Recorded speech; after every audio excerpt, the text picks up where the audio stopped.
of the workshop for our budget. Please rise for the Pledge of Allegiance. I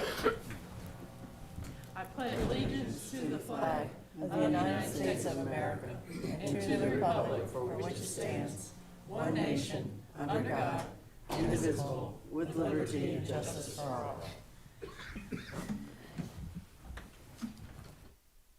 Ms. Brock, this meeting was advertised in compliance with the Freedom of Information Act, correct? Yes, ma'am, it was. Okay. At this time, I'd like to entertain a motion to approve the agenda. I'll make the motion. We have a motion by Vice Chairman. I'll second it. And a second by, who seconded it? Mr. Lawson. Oh, thank you, Councilman Lawson. All in favor by show of hands to approve the agenda as published? Thank you. Before we go into public comment, I'd like to state the statement that we always have. You will have 3 minutes. Everything shall be directed to council. Council will not reply, but we will listen and do not direct anything such as profanity or anything like that during your public comment. Before we do the public comment, I would like to remind everybody that during the presentations, we are only going to have 10 minutes, and we will have a timer for that too, the 10 minutes per presentation. And I'll ask our parliamentarian to help me with that, but it will be on the screen too. So, did we have anyone sign up for public comment? Nobody? Okay, all right. Sorry about that, Madam Chair. Oh, that's fine. Opened my That computer reminds and me, I started. need to turn my phone off too. No, I mean, the computer just. Oh, started your to- computer did, okay. Yeah, I opened up an invitation. All right, at this time, on the agenda, we will hear from our Chief Financial Officer, Ms. Pinky Harriet. Good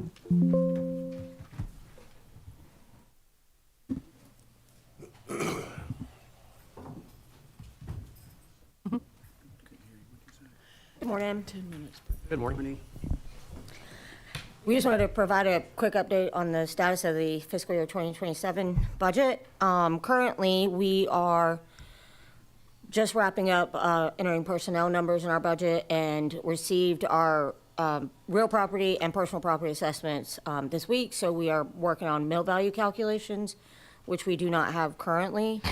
We have completed the CIP request reviews, new vehicle and equipment, and new personnel. And then focusing next on mill value, so, because that's a big part of our budget. We don't have that prepared yet, and hope to have it before the April 20th Finance Committee. We've got several presentations today. Last year's feedback, y'all wanted to have outside agencies and elected officials present, so we ran out of time, I believe, at the Finance Committee. So we're going to start off with our elected officials, and I believe there's 3 here today, or 4, including Judge Galvin on Zoom, that are going to present, and then we'll roll into the outside agencies. Do you have any questions regarding the budget at this moment?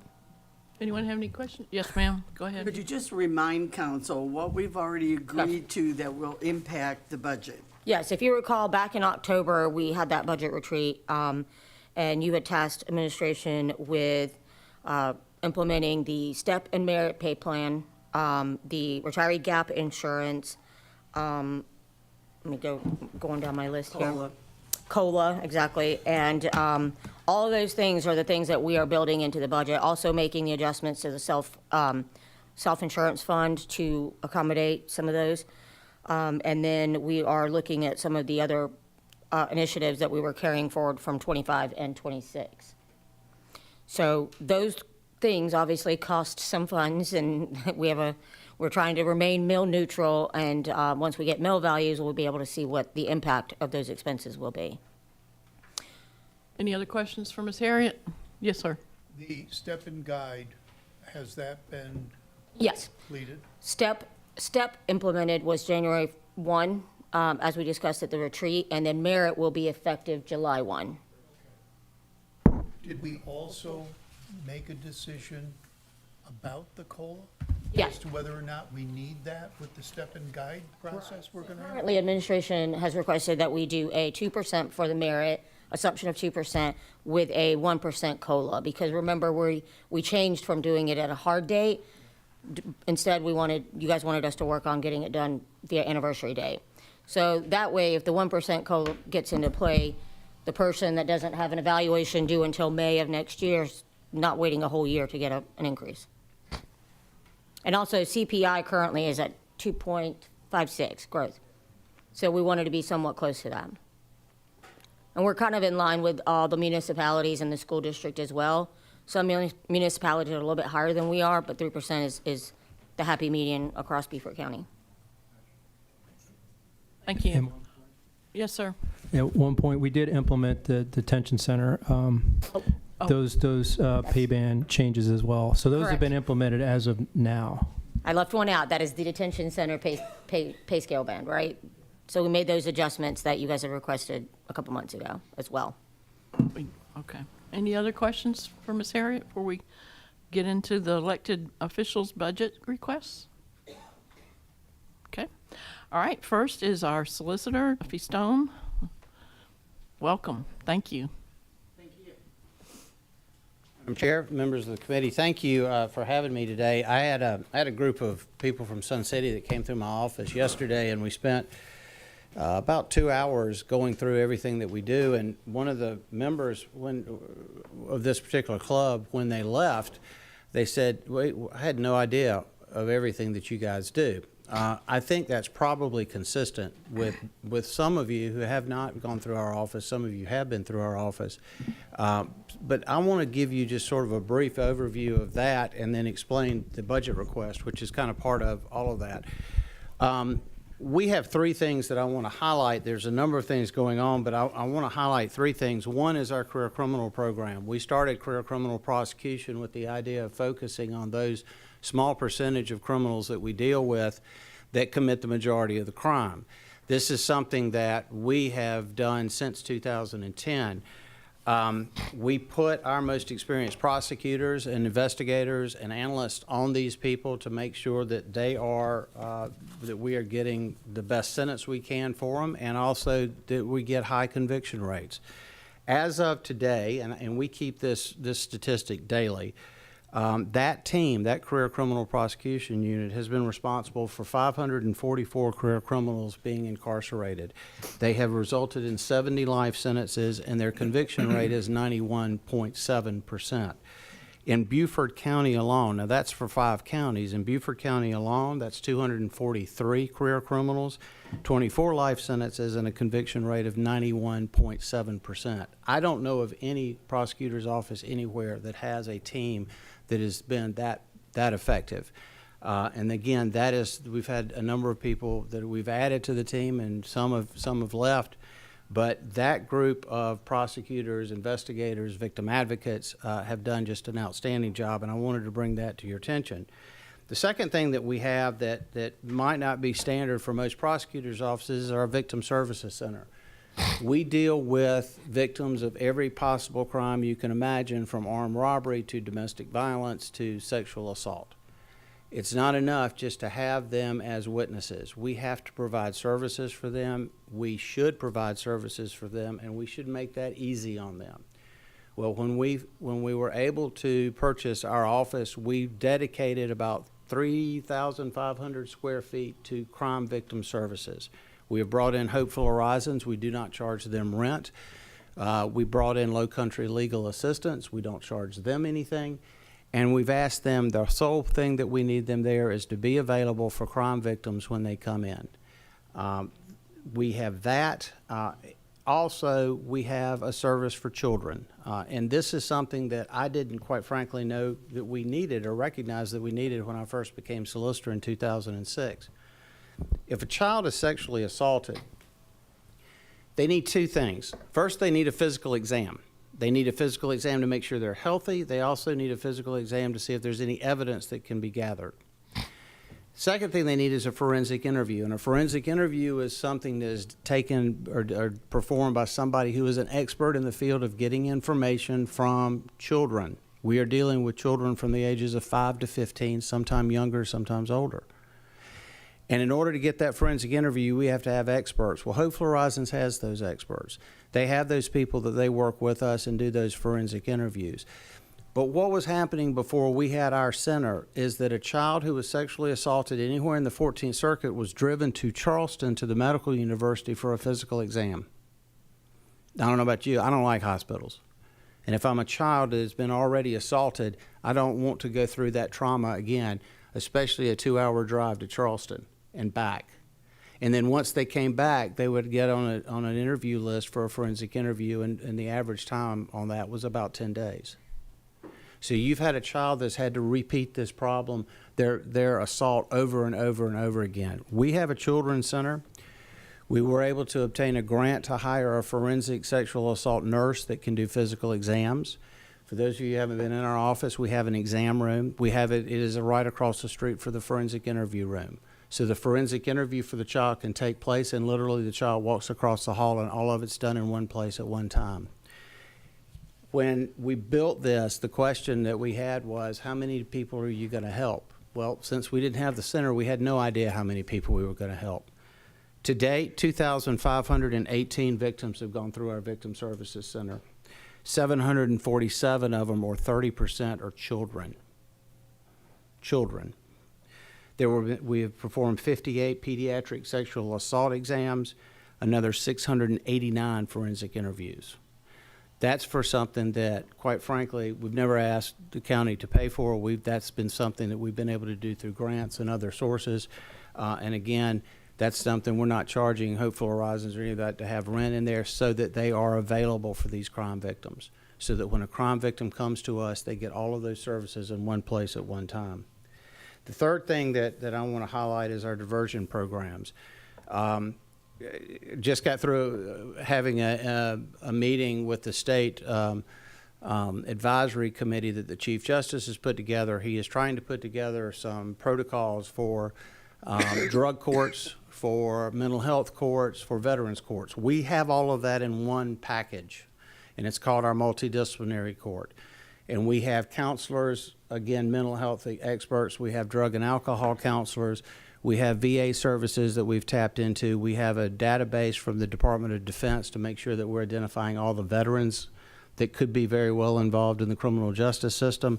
All of that is to take people who are struggling with antisocial personality, instead of embracing it, as the career criminals do, and try to get them the treatment they need, and at the same time hold them accountable. Drug courts, mental health courts, veterans courts have been successful nationwide, and it's successful in our program as well. There is a 70% success rate on that, but those people, it's particularly difficult to deal with. And the other segment of people that we use our diversion programs for are people that are first-time offenders, who we think that if we treat them properly, we'll never see them again. And we're right. Our pretrial intervention program checks recidivism rates, and right now that is a 9% recidivism, which means 91% of the people that go through our PTI program who are diverted around our court system never get in trouble again. And we know that because we run their rap sheets. These three things that we do, and that's not by any stretch of the imagination all that we do, are areas that most people don't recognize and don't know that we do. And I wanted to highlight that for you because my budget is directly related to all of them. I have got to retain the talent that has brought this success to us.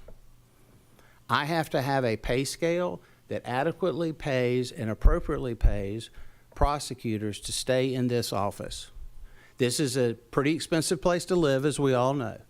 But more importantly, we need to make sure if I'm searching out career prosecutors that I have the ability to give them a salary that allows them to raise a family here. I would guess that about 90% of the people that are in my office live in Beaufort County. And that's throughout all 5 counties. If you take about 90% of my employees, they're living here in this community. They're raising families in this community. They're sending their kids to college in this community. And we have got to step up our game when it comes to retaining this talent. What I have done is I have taken your pay scale for your attorneys, and I have converted it to our lawyers, and therefore giving it sort of an apples to apples comparison, making sure that I'm paying for somebody who's working county government as a prosecutor versus somebody that's working county government for a county council or for the sheriff's office. And I've put those together and I've created a pay scale. I've shared this with Pinky, and we've talked about it a good bit, and I'll be glad to go into any more detail if you want to, but I will tell you it's consistent with what you're currently paying. I have then taken the employees that work exclusively for Beaufort County, and I have assessed that as an amount of money. These people do not work in Jasper County, Hampton, Colleton. There is also a segment of my office that works in all 5 counties. I have assessed that amount at 50%. The 14th Circuit has 5 counties. Colleton's losing population. Allendale and Hampton have been losing population. Jasper's growing and Beaufort is growing. You guys are, Beaufort County now makes up 66% of the population of the 14th Circuit. 66%. And you can assume that they also make up 60%, 66% of the witnesses we deal with, the victims we deal with, law enforcement, the whole bit. I assess this, however, at 50%. So I think that's a very conservative assessment from that standpoint. And again, those are the deputies, they're the executive people who are having to manage the entire office. And I put that together, and what it came out to be was 4.2 million, 700, let me see if I get the exact number.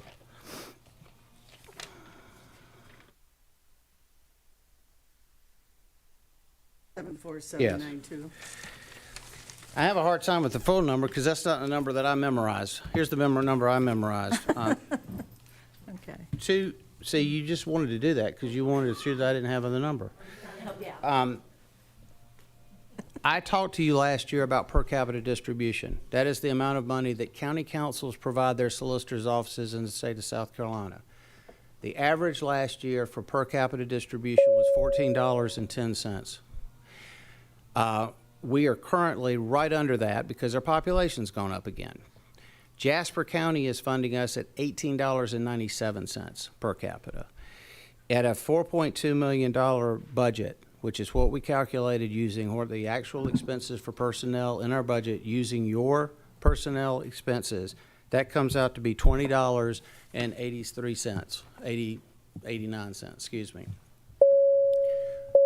Just ahead of Jasper County, still below Charleston, still below York County.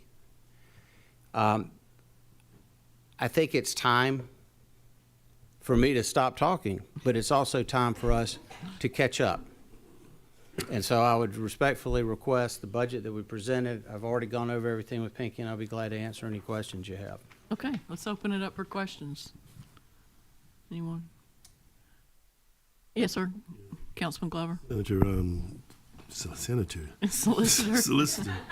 I've been called so much worse than that, it doesn't matter. Thank you. Whatever you want to call me. Let me ask you this question here, because one of the concerns that I've always had, I don't have a problem with you and your budget requests, et cetera, Right. et cetera. Are you also advocating for the public defender to also be increase their salary as well? Because one of the issues that has always been you recruit, and you recruit from everybody.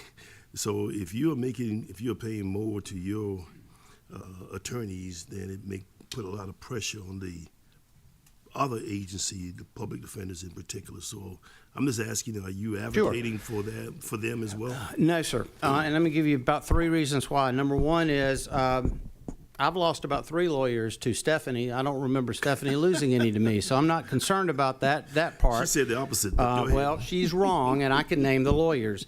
Number 2, I did some statistics on this. The 3 things that I talked to you about, the career criminal prosecution, the victim services, and diversion, she doesn't have anything to do with 2 out of the 3 of those.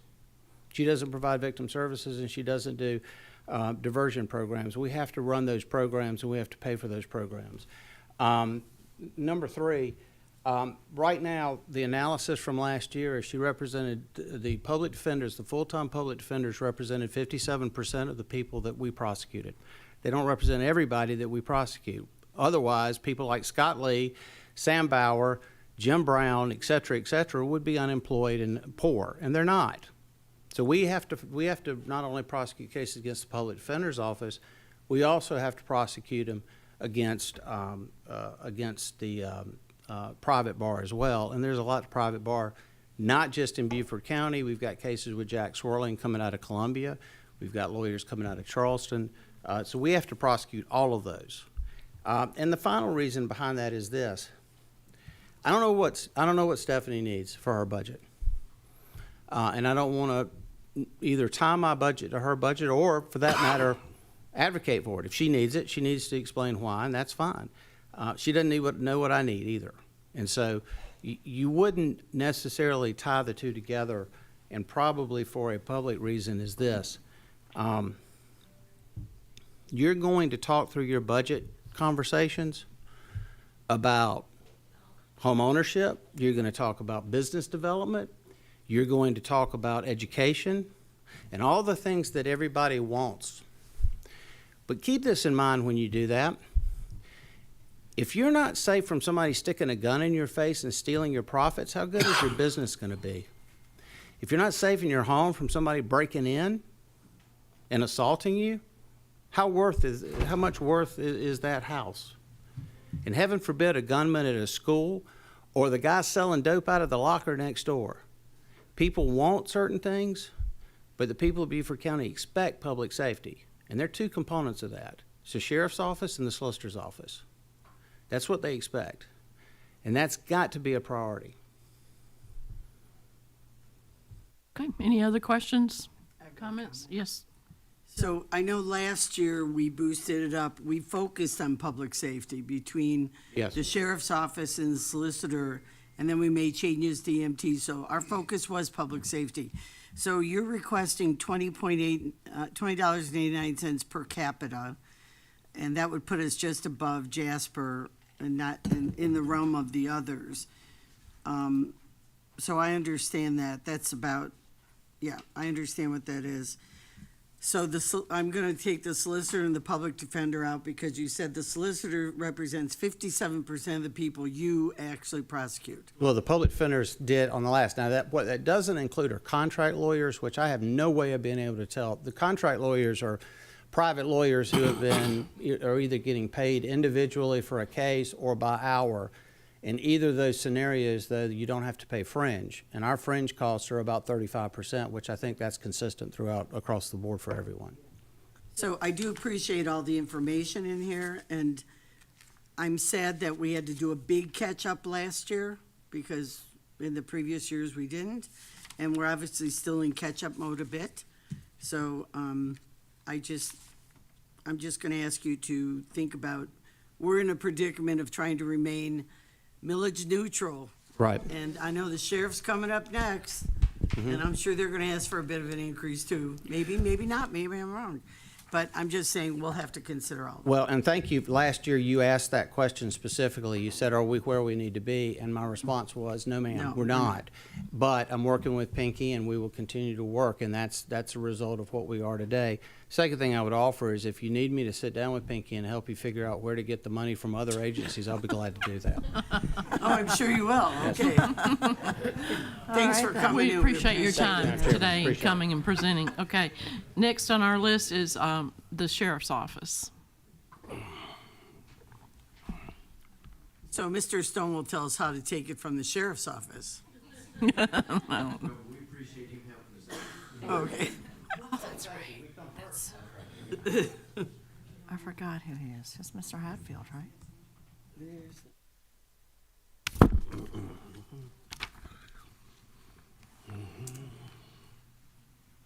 And we'd just like to remind, we'd like to keep it to 10, we'd like for you to keep it to 10 minutes, and then we'll have questions after that. That will not be a problem All for right. me. All right, good, thank you. Good morning. My name is Suzanne Cook, and I'm the CFO for the Sheriff's Office. As you can see from our budget request this morning, one of the items that I would like to point out personally is the fact that we started in July with 305 personnel on board. Because you did focus on public safety and you increased our starting salary, we are now at 315. So we have that, increasing that starting salary really has worked, and we really appreciate that. Along with that, though, what's included in our personnel is a 3% cost of living in our pay plan. And in order to keep us in this position, those are the items that we need to keep going. Otherwise, we'll just end up back where we were. We really don't have a whole lot of other stellar items, just a few items. lift for our evidence area where you actually can put items on a dumbwaiter lift and bring them up between the first and the second floor. We also added the 40,000 to Beaufort Water Search and Rescue per your request. And I'll just stop there. Anybody got any questions? I'll open up for questions. I have one question. ACE, and I understand why we need to provide support to that, but that increase, is that due to, A personnel change okay. and increases in the salary. Does Jasper County can have a, because it's actually in Jasper County. Yes, ma'am. They pay for 75% of that particular officer's expenditures. Okay. And the sheriff's office, we pay for 25%. Okay. As well, the schools district pays for 75% of the 7 officers they have, and the sheriff's office pays 25%. So Jasper County actually helps to pay for, I'm not sure if it's Beaufort, Jasper, like, where the actual source is, but they do actually contribute to this particular item. well, I know we have more students there than they do probably, but the facility's actually in Jasper County, ACES. Any other questions? Okay. There you go. All Record right, time. y'all have a good morning. I'm sorry, I was looking at the Hilton Head police fee. Yes, ma'am. So theirs has gone up quite a bit for the fiscal '27 budget. Yes, ma'am. As you can see, most of it is the personnel line item, and that is just the increases in salary, the pay plan, as well as throughout the year, the sheriff will move individuals into the Hilton Head area where he thinks they need to be, and then also we will have transfers out. So we Is that keep, like during surge times, during certain events, or? well, we keep 42 personnel in that particular fund at all times. And so he will, let's say, for example, someone resigns and now there's 41, he will place someone else in that fund and on Hilton Head to actually provide those services. So, Thank you. All right, short. All right. hey, somebody's got to beat my record, 3 minutes. Yes, ma'am. Good job, Suzanne. Thank you.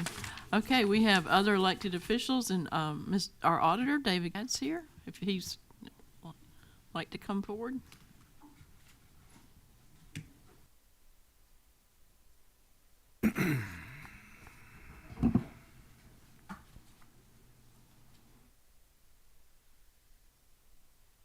Morning, everyone. I want to just go over a few items, kind of, give my chance to brag about the office of some of the things they've done so far this year. But most importantly, I want to recognize 3 people I have in my office. I got Darlene Jackson, who's been with the county for 31 years. Heidi Lane's been here for 26 years, and then Elvina Avery's been here for 24 years. I just want to thank them for their commitment to the county and what they've done because of them and the continuity and everything. It always helps out the office. Like I talked about last year, the new website, we've had 109 visits so far this past year with 109,000 visits with 187,000 page views. We've opened up over 42,000 tickets for the customers to come in and ask for questions or email us. And 71% of them are getting solved within the first hour. A lot of it comes to deal with, normal questions that the chat bot that we have on there can't answer. So that's not too bad. We've had almost 30,000 phone calls, which we always tell everybody, it's easier to get through on the internet, especially when the tax bills go out. So that's, but we've been able to answer those phone calls. And then so far this year, we've had almost 2,000 surveys, and we've been averaging around a 96.6% with the 5 stars and above, 4 and 5 stars and above positivity. The tax calculator that we built last year, and we finished it in December, we had over 56,000 hits on that. So people going out there getting a good idea of what their tax bill is going to look like, or their car bills or whatever they're looking to do. So that was good for that one. As far as for bragging on the office, now for the budget, I don't need any new personnel. I got 1 job opening right now. I think I signed off on the paperwork yesterday to get that young man started. We currently are trying to lock in some current contracts to reduce the cost. And what I mean by that is I'm going out and asking for 3-year obligations, say, hey, can I lock in this price for 3 years so, you know, so the cost of living or whatever it is doesn't keep going up, because they average sometimes 5 to 10% they add on every year. So I was successful in a lot of those contracts. They're like, yeah, if you promise to keep the services, working with Dave Thomas, and we got them locked in so there's no future cost to the county on those.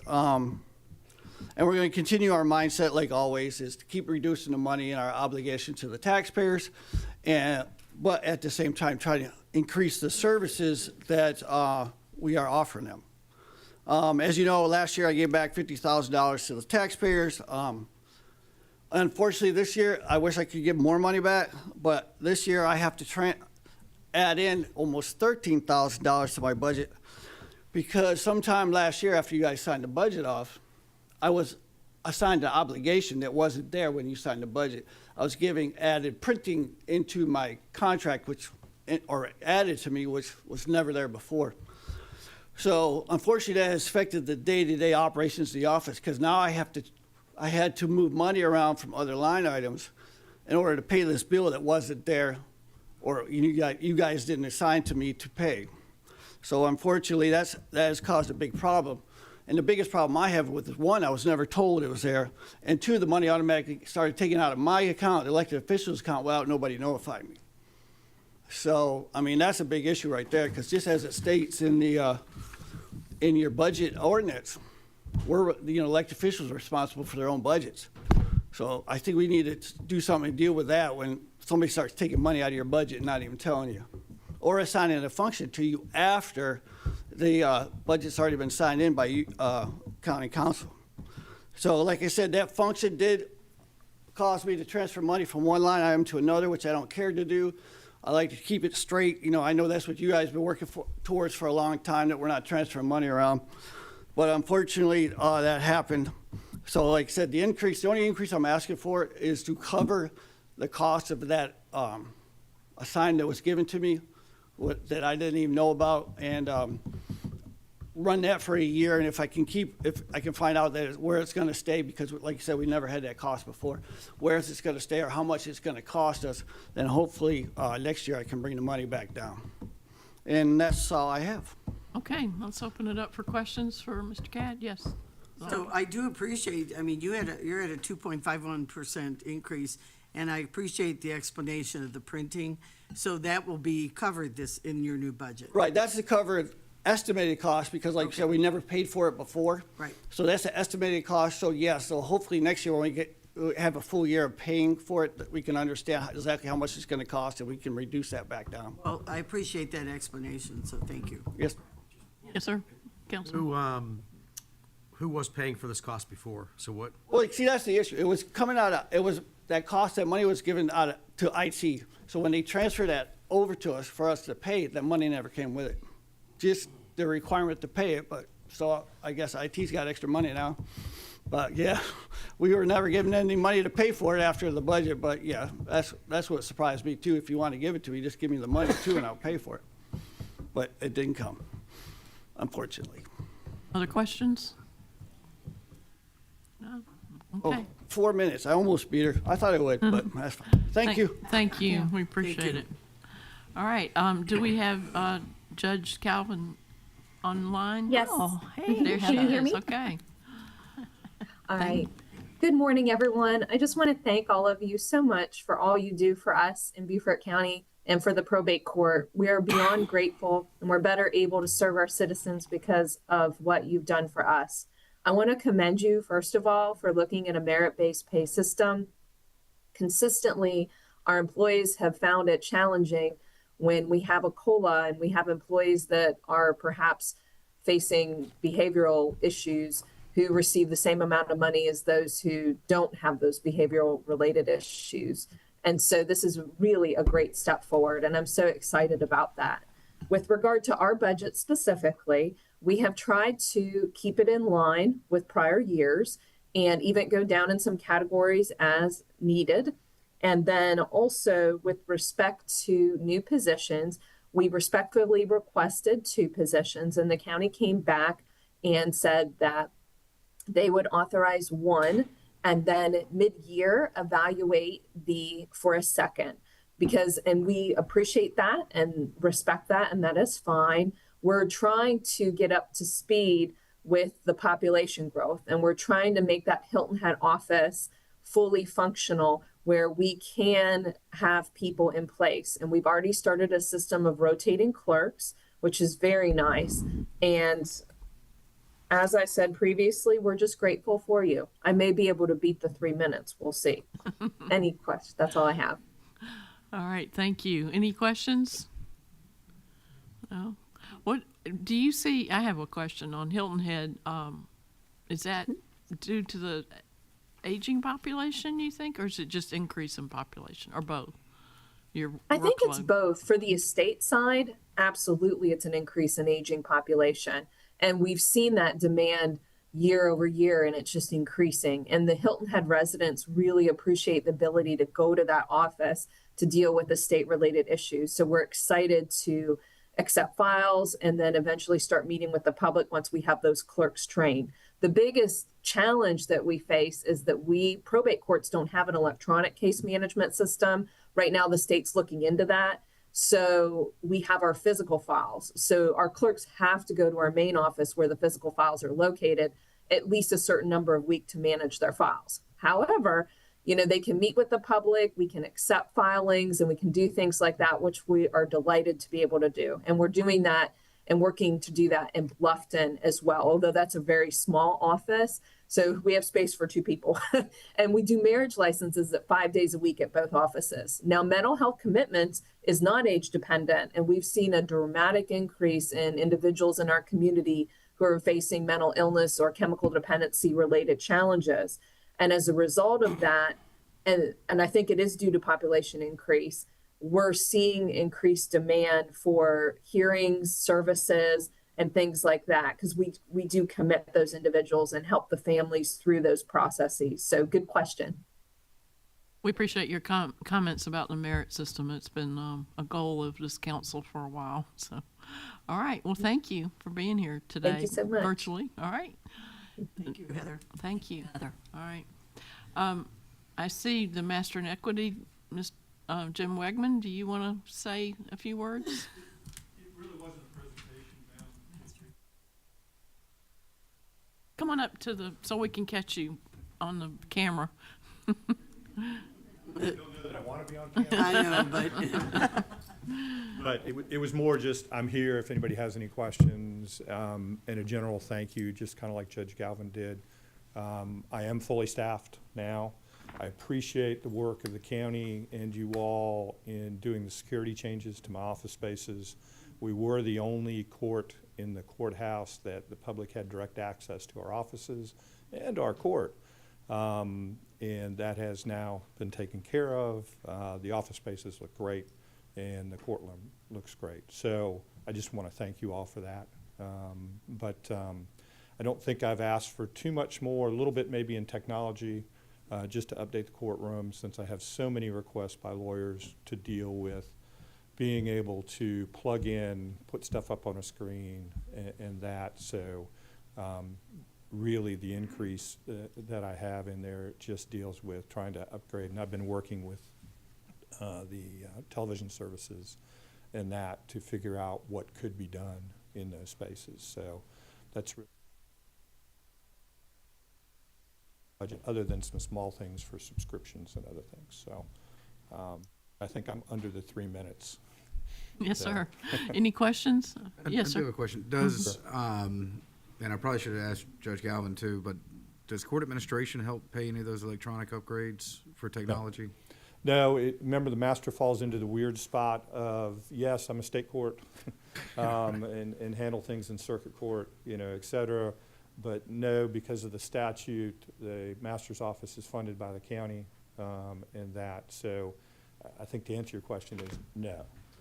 Just kind of like they deal with, when they deal with Judge Galvin, who upgraded her technology in her courtroom, I think last year with ClickShare and some other things. Family court was done completely by the state when they upgraded their courtroom. So the master's office, again, would fall in, I believe, here. Thank you. Yes, sir. Well, thank you for being here today. No problem. Appreciate it. Thank you for all. coming. Yeah, thanks. Okay. All right, we're moving right along. These are going to be, our next one's 8A on our agenda. We're doing outside agency budget requests presentation, and the first one is Keep Beaufort County Beautiful budget presentation by Gene. You're co-chair, right? Or chair? Co-chair. Co-chair. Yeah, sorry. Yeah. Good morning. Good morning. Thank you very much for the opportunity to speak today. I'm happy to tell you that I think we had a very good FY 2026. When I was here last year, I was unable to give you a good feeling for how we were really moving this forward. I think we got a much better story today. One of the things that I wanted to mention as part of this introduction, though, is the role that the Public Works Department plays, whether it's Valerie, Valentina, Sally, and Bradley. We can't do our work without them. And you will hear, and just about everything we do, they're part of what we do. So thank you very much for helping to make that a success. Okay. Next slide, please. So last year I was, do I do it? Yes. Thank you. Oops, too far. Last year I was unable to give you a good list of things that we've accomplished. This year I think we've done quite a bit more. I'm going to talk a little bit about these, keep it pretty short. We've provided a long list of activities that we've accomplished throughout the year that, at your convenience, you can choose to read or not. So, in terms of accomplishments, one of our core missions, of course, is plantings and making the county more beautiful that way. We continue to invest in acquiring and installing, in many cases with the help of Public Works Department, new plantings. Gardens Corner has been a focus for a while. There's still a lot more work to do there. But we've made some progress. I think we planted about 1,200 bulbs. We've got 2 new acquisitions of plants coming. Within the next few months, we should be able to do much more work there. We're going to ask for support again next year, not so much at Gardens Corners, but at other locations. I'm going to go down now. Welcome to Beaufort County sign. That's the sign. I've been in front of you all multiple times now. You had several good comments. We simplified it. We clarified it. Hannah and Jared and the team have all been very helpful in getting it where we need it to be. We think we can get it installed this month. We're in the middle of purchasing it. We have all the recs in place, and now we're making sure that we've got all the right I's dotted, et cetera. We've been to SCDOT, and they came back with 2 questions. We've now answered those questions. We think we have everything we need. If we can't get it done in April, we're pretty comfortable it'll happen in May. I know that when I came up the last time to get you all to vote, you picked my favorite one, so I appreciate that very much. Thank you. But very exciting. We went to the Keep America Beautiful Summit again this year, which was great. Last year was about 470 people from around the country, 700 different KAB affiliates represented around the country. This year was about 5.25, which is great, and it continues to grow. We learned a lot. One of the things that we learned was a real key takeaway was a lot of communities are now focusing on rivers and waterways. The Tennessee River now has its own affiliate, which cuts across multiple states. So working with, did I do that? No, that's me. Okay. Working with Chris, we're going to figure out how do we help keep the Beaufort County water as clean as we possibly can as well. Okay, next slide.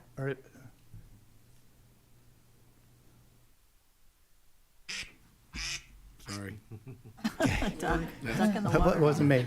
That wasn't Are me. you hunting? No, that's the timer. Was it 10? Okay. Has it been 10? Mine again? Okay. Yep. Okay.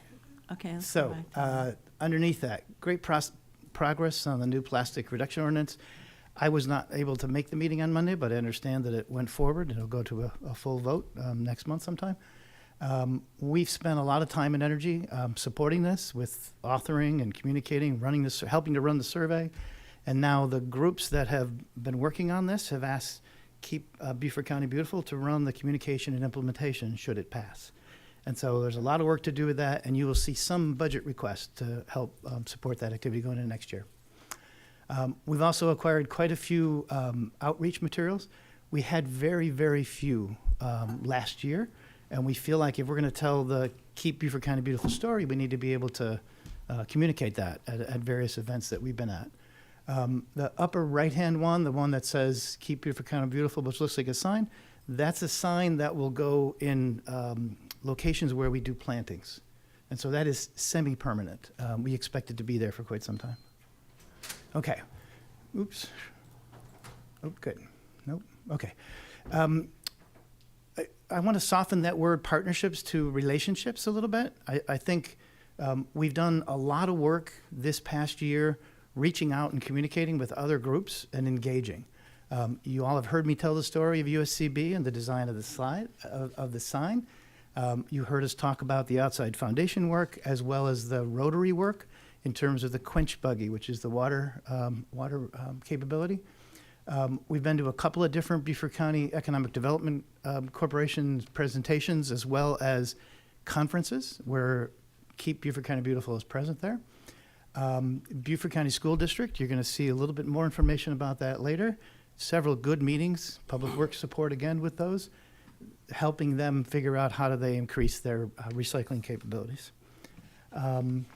Other big ones, I think that's good. One more. South Carolina DNR. There, if you drive onto Hilton Head on the right-hand side in McKay Creek, there's an abandoned barge that has been there for years and years and years and years. We contacted SCDNR, and we understand they're negotiating a purchase order right now to remove that barge. So we're not spending any county money to do that, but it's more of a how do we work with partners and relationships to make things happen. So we're pretty proud of that, actually, to move that forward. Okay, throughout the year, we have adjusted our budget, of course, based on our ability to get things done. As of a couple weeks ago, we spent about $13,000. The procurements pending include, you can see in the bottom right-hand corner, conference expenses, 2 landscape buys, and the Route 278 sign. All those are in procurement now, so those will all be spent. Our planned spending for April and May of this year is up there, and I'm going to tell you a little bit about the readjustment for where we're going. So we're going to add a little bit more money to the wildflower plantings to make sure that we cover the cost of all those plants.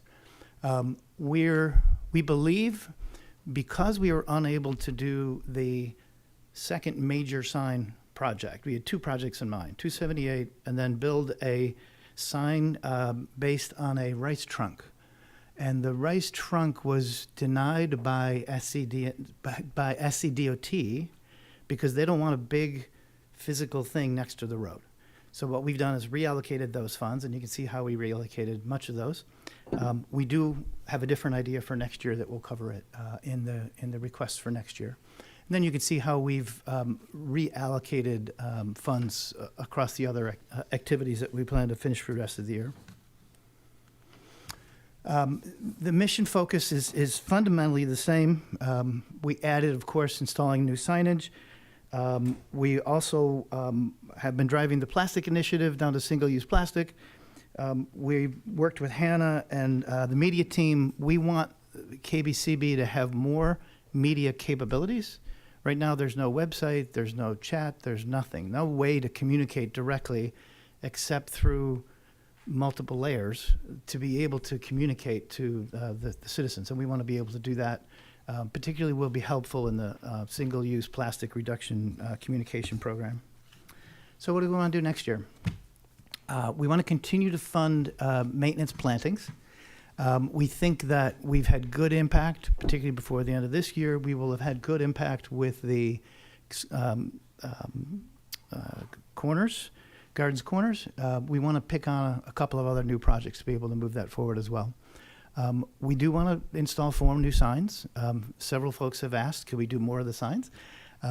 We will try to reallocate dollars this year, what we have left. We think we can buy the signs, but we may not be able to install them. The permitting process takes some time, so we may not physically be able to install them this fiscal year.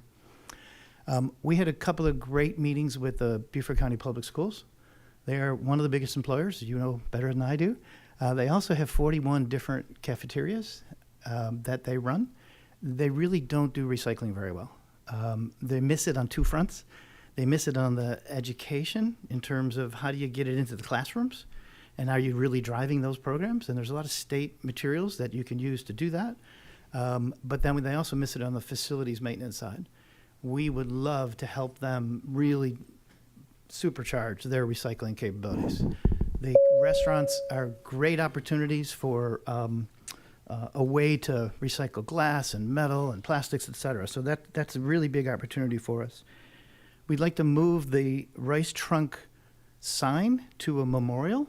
We want to build it and put it somewhere important, maybe on the Beaufort waterfront. We don't know exactly where yet, but we still want to have Demures build the sign for us. I've already talked about the plastic reduction initiative, and the other ones are continuing support for outreach materials in the Marine Corps event next April. Thank That's you. it. You right on time. All right, let's open it up for questions. Yes, ma'am. Jean, what is the historic rice trunk memorial? What is that? Where is it? Chris Campbell, the chair of our committee, Yeah. has had in his mind for a long time having Demures build a rice trunk, which is I'm the worst person to describe it, but it allows you to move water from one rice field to another. And it's a big, it goes underneath pathways usually. It's a big 20 feet wide by 10 feet long by 10 feet high, and you open various gates. So it allows the water to move from one rice field to the next. In Chris's mind, it was a reflection of the history, an important part of the history of Beaufort County. Yeah, I agree. And he's been trying to figure out how do we do something to represent that. And so the DOT said, nope, not going to put it at the side of the road. It's too big. Oh. Can we make it a memorial? And we can make them any size we want.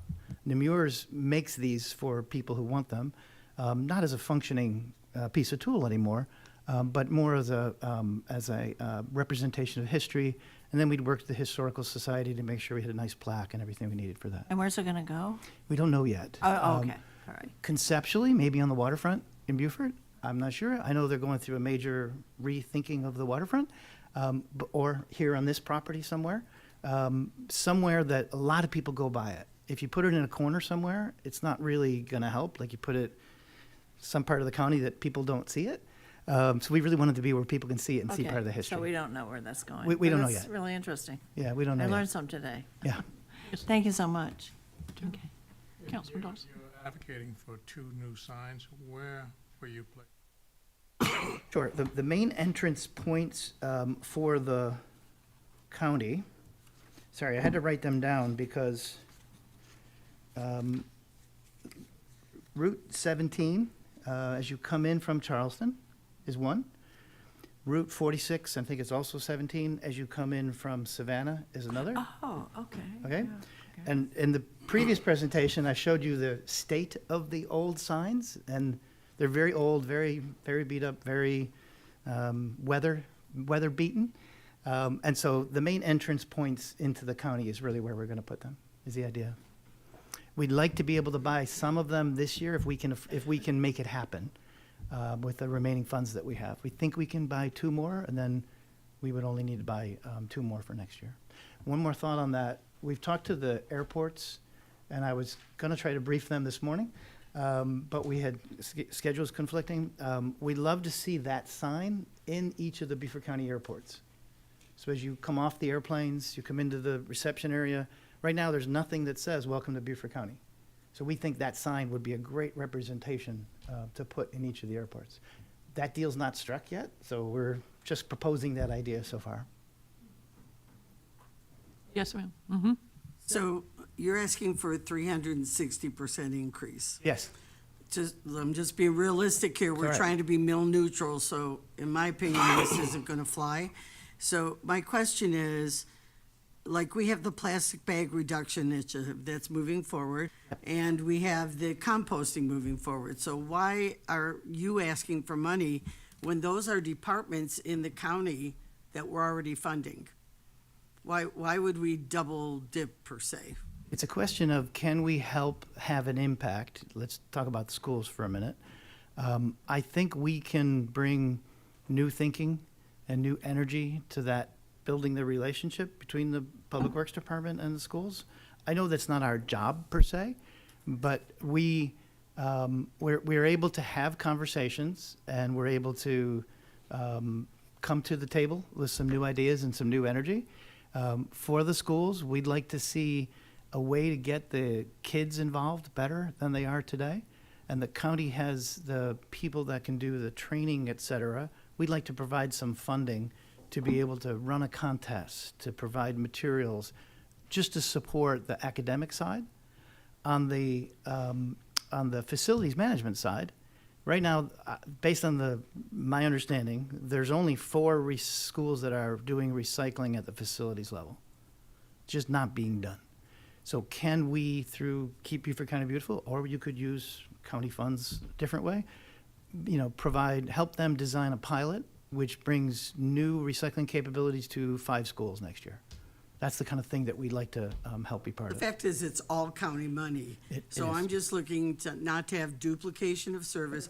For example, composting, they're out there absolutely trying to get restaurants involved, schools involved, and the same with the plastic bag initiative.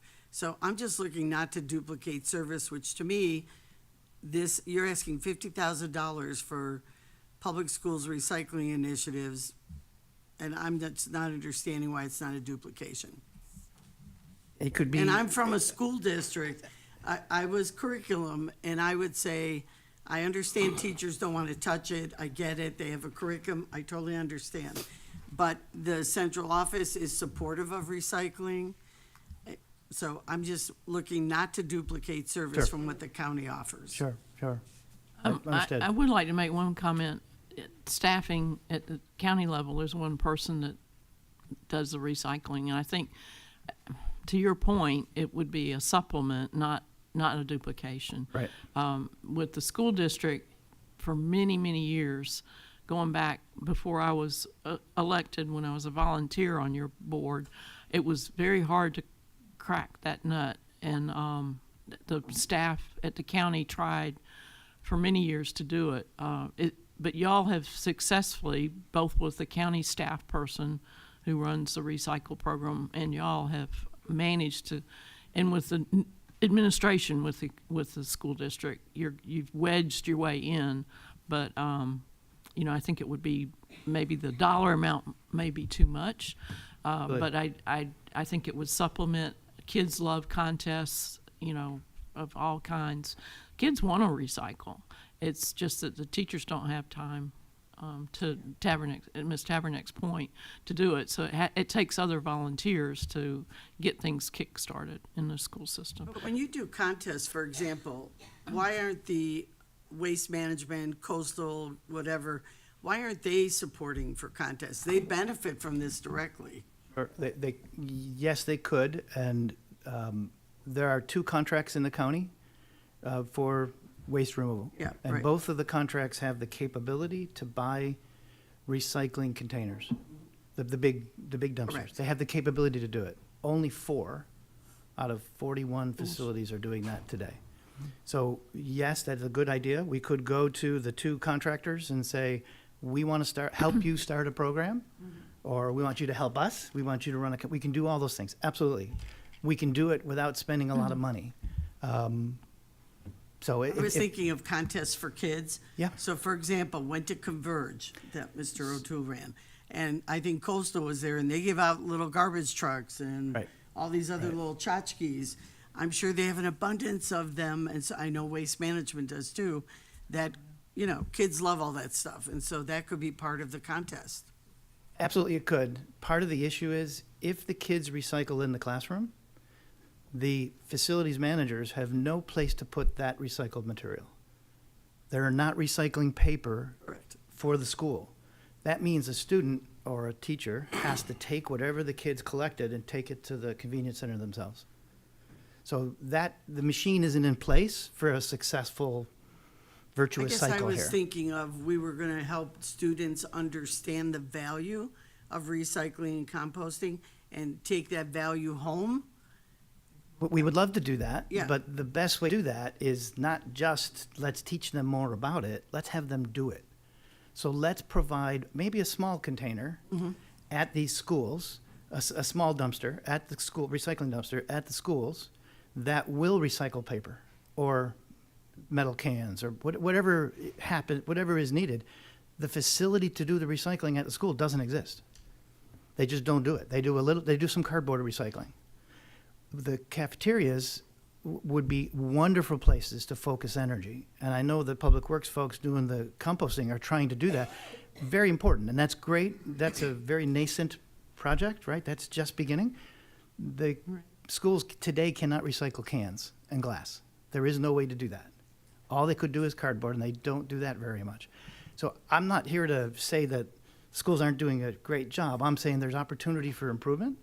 We'd like to help with that. If the county, you all decide that, help, but don't spend $50,000 helping, absolutely. We're here at your pleasure, and we're here to do what, you all think is best for the county. Okay, thank you for your presentation. Okay. And we're going to move on to the next one, okay? Thanks for the opportunity. All right, next you. is the Small Business Association budget presentation. Martin Goodman, Area Manager.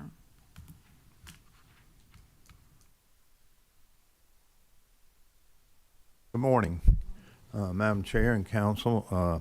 Just a name change there. We are the Small Business Development Center instead of the Small Business Association. Oh, yeah. I think maybe Finance picked that up. A lot of people call us or the SBA Small Business Association. To refresh your memory about our program, we provide business counseling and services to small business owners across the county.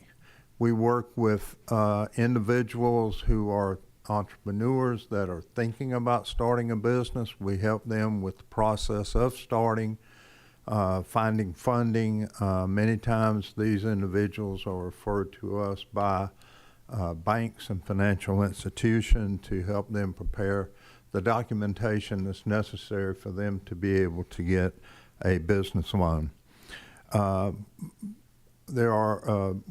What we do is that one-on-one personal counseling with these individuals.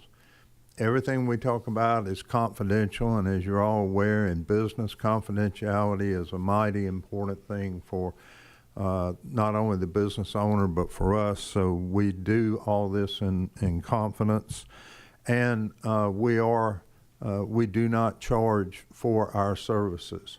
All of our consulting services, all the work we do with our clients is at no cost. There are 2 consultants across Beaufort County.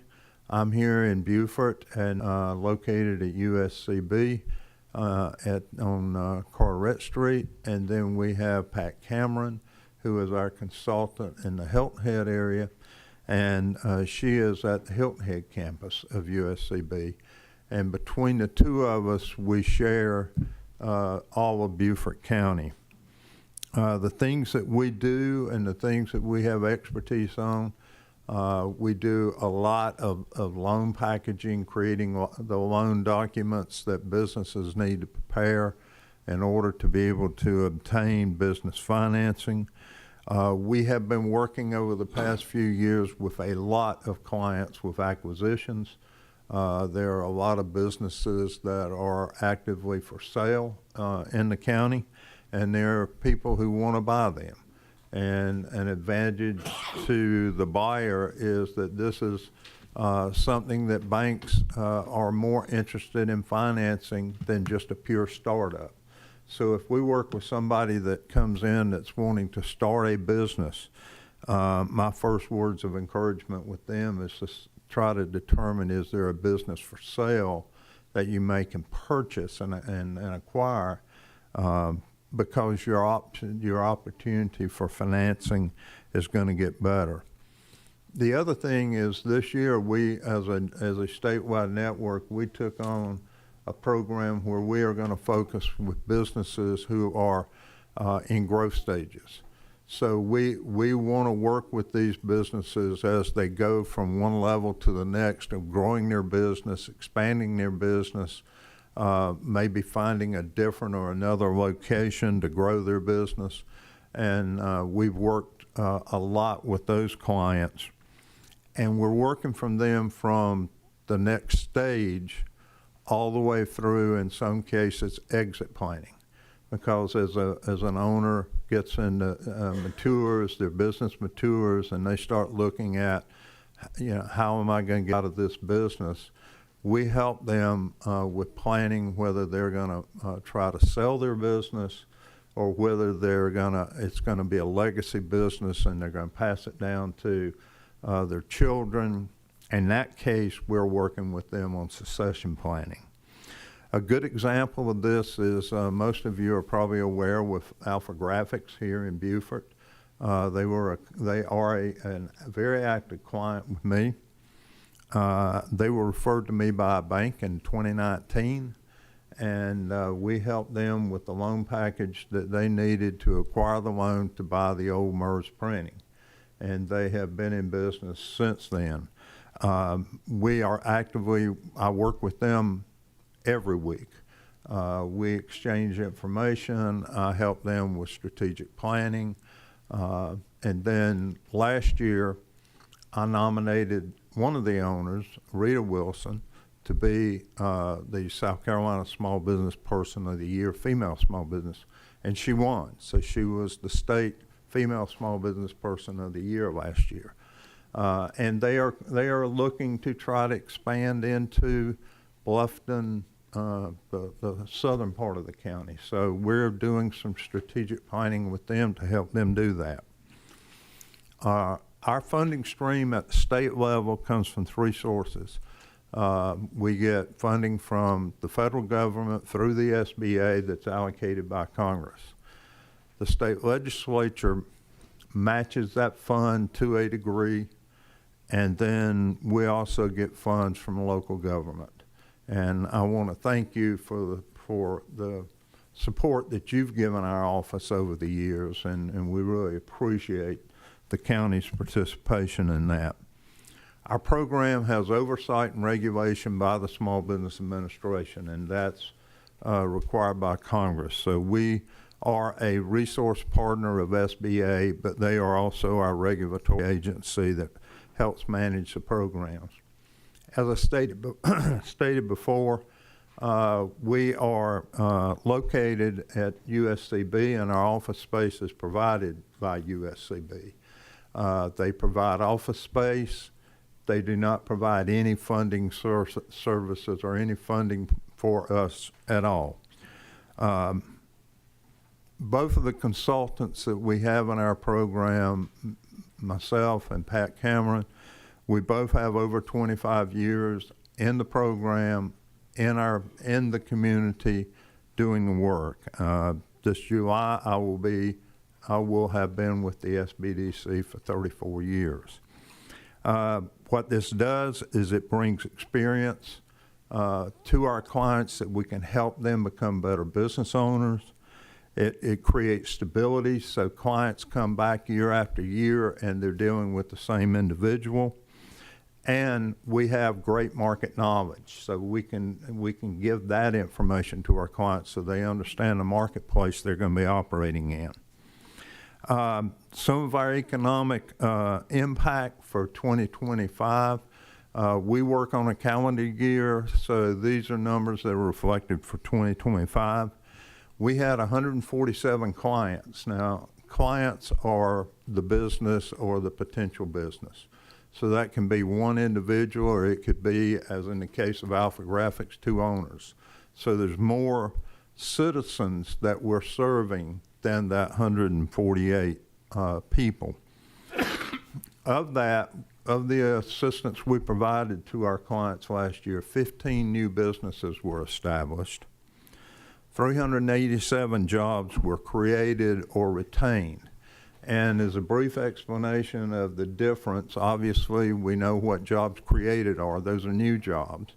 Jobs retained are those jobs that come as a result of the activity of acquisitions. If a new owner comes in, buys a business, and retains all the employees, then that number is counted as retained employees. And of course, if that owner adds employees, then those are counted as new employees. But a lot of these come from the new businesses and the businesses that we assist with the growth stages that are adding employees to their staff. Businesses run on money, as you all know.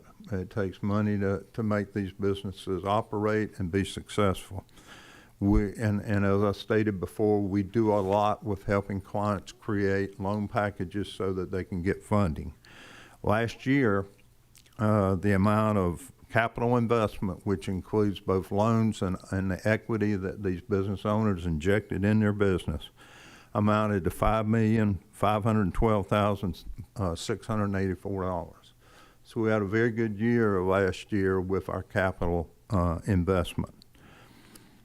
Also, by calculating the wages based on the new employees, there was a little over $20 million in new wages put into the economy. And that's money that can be spent for goods across the county for other services.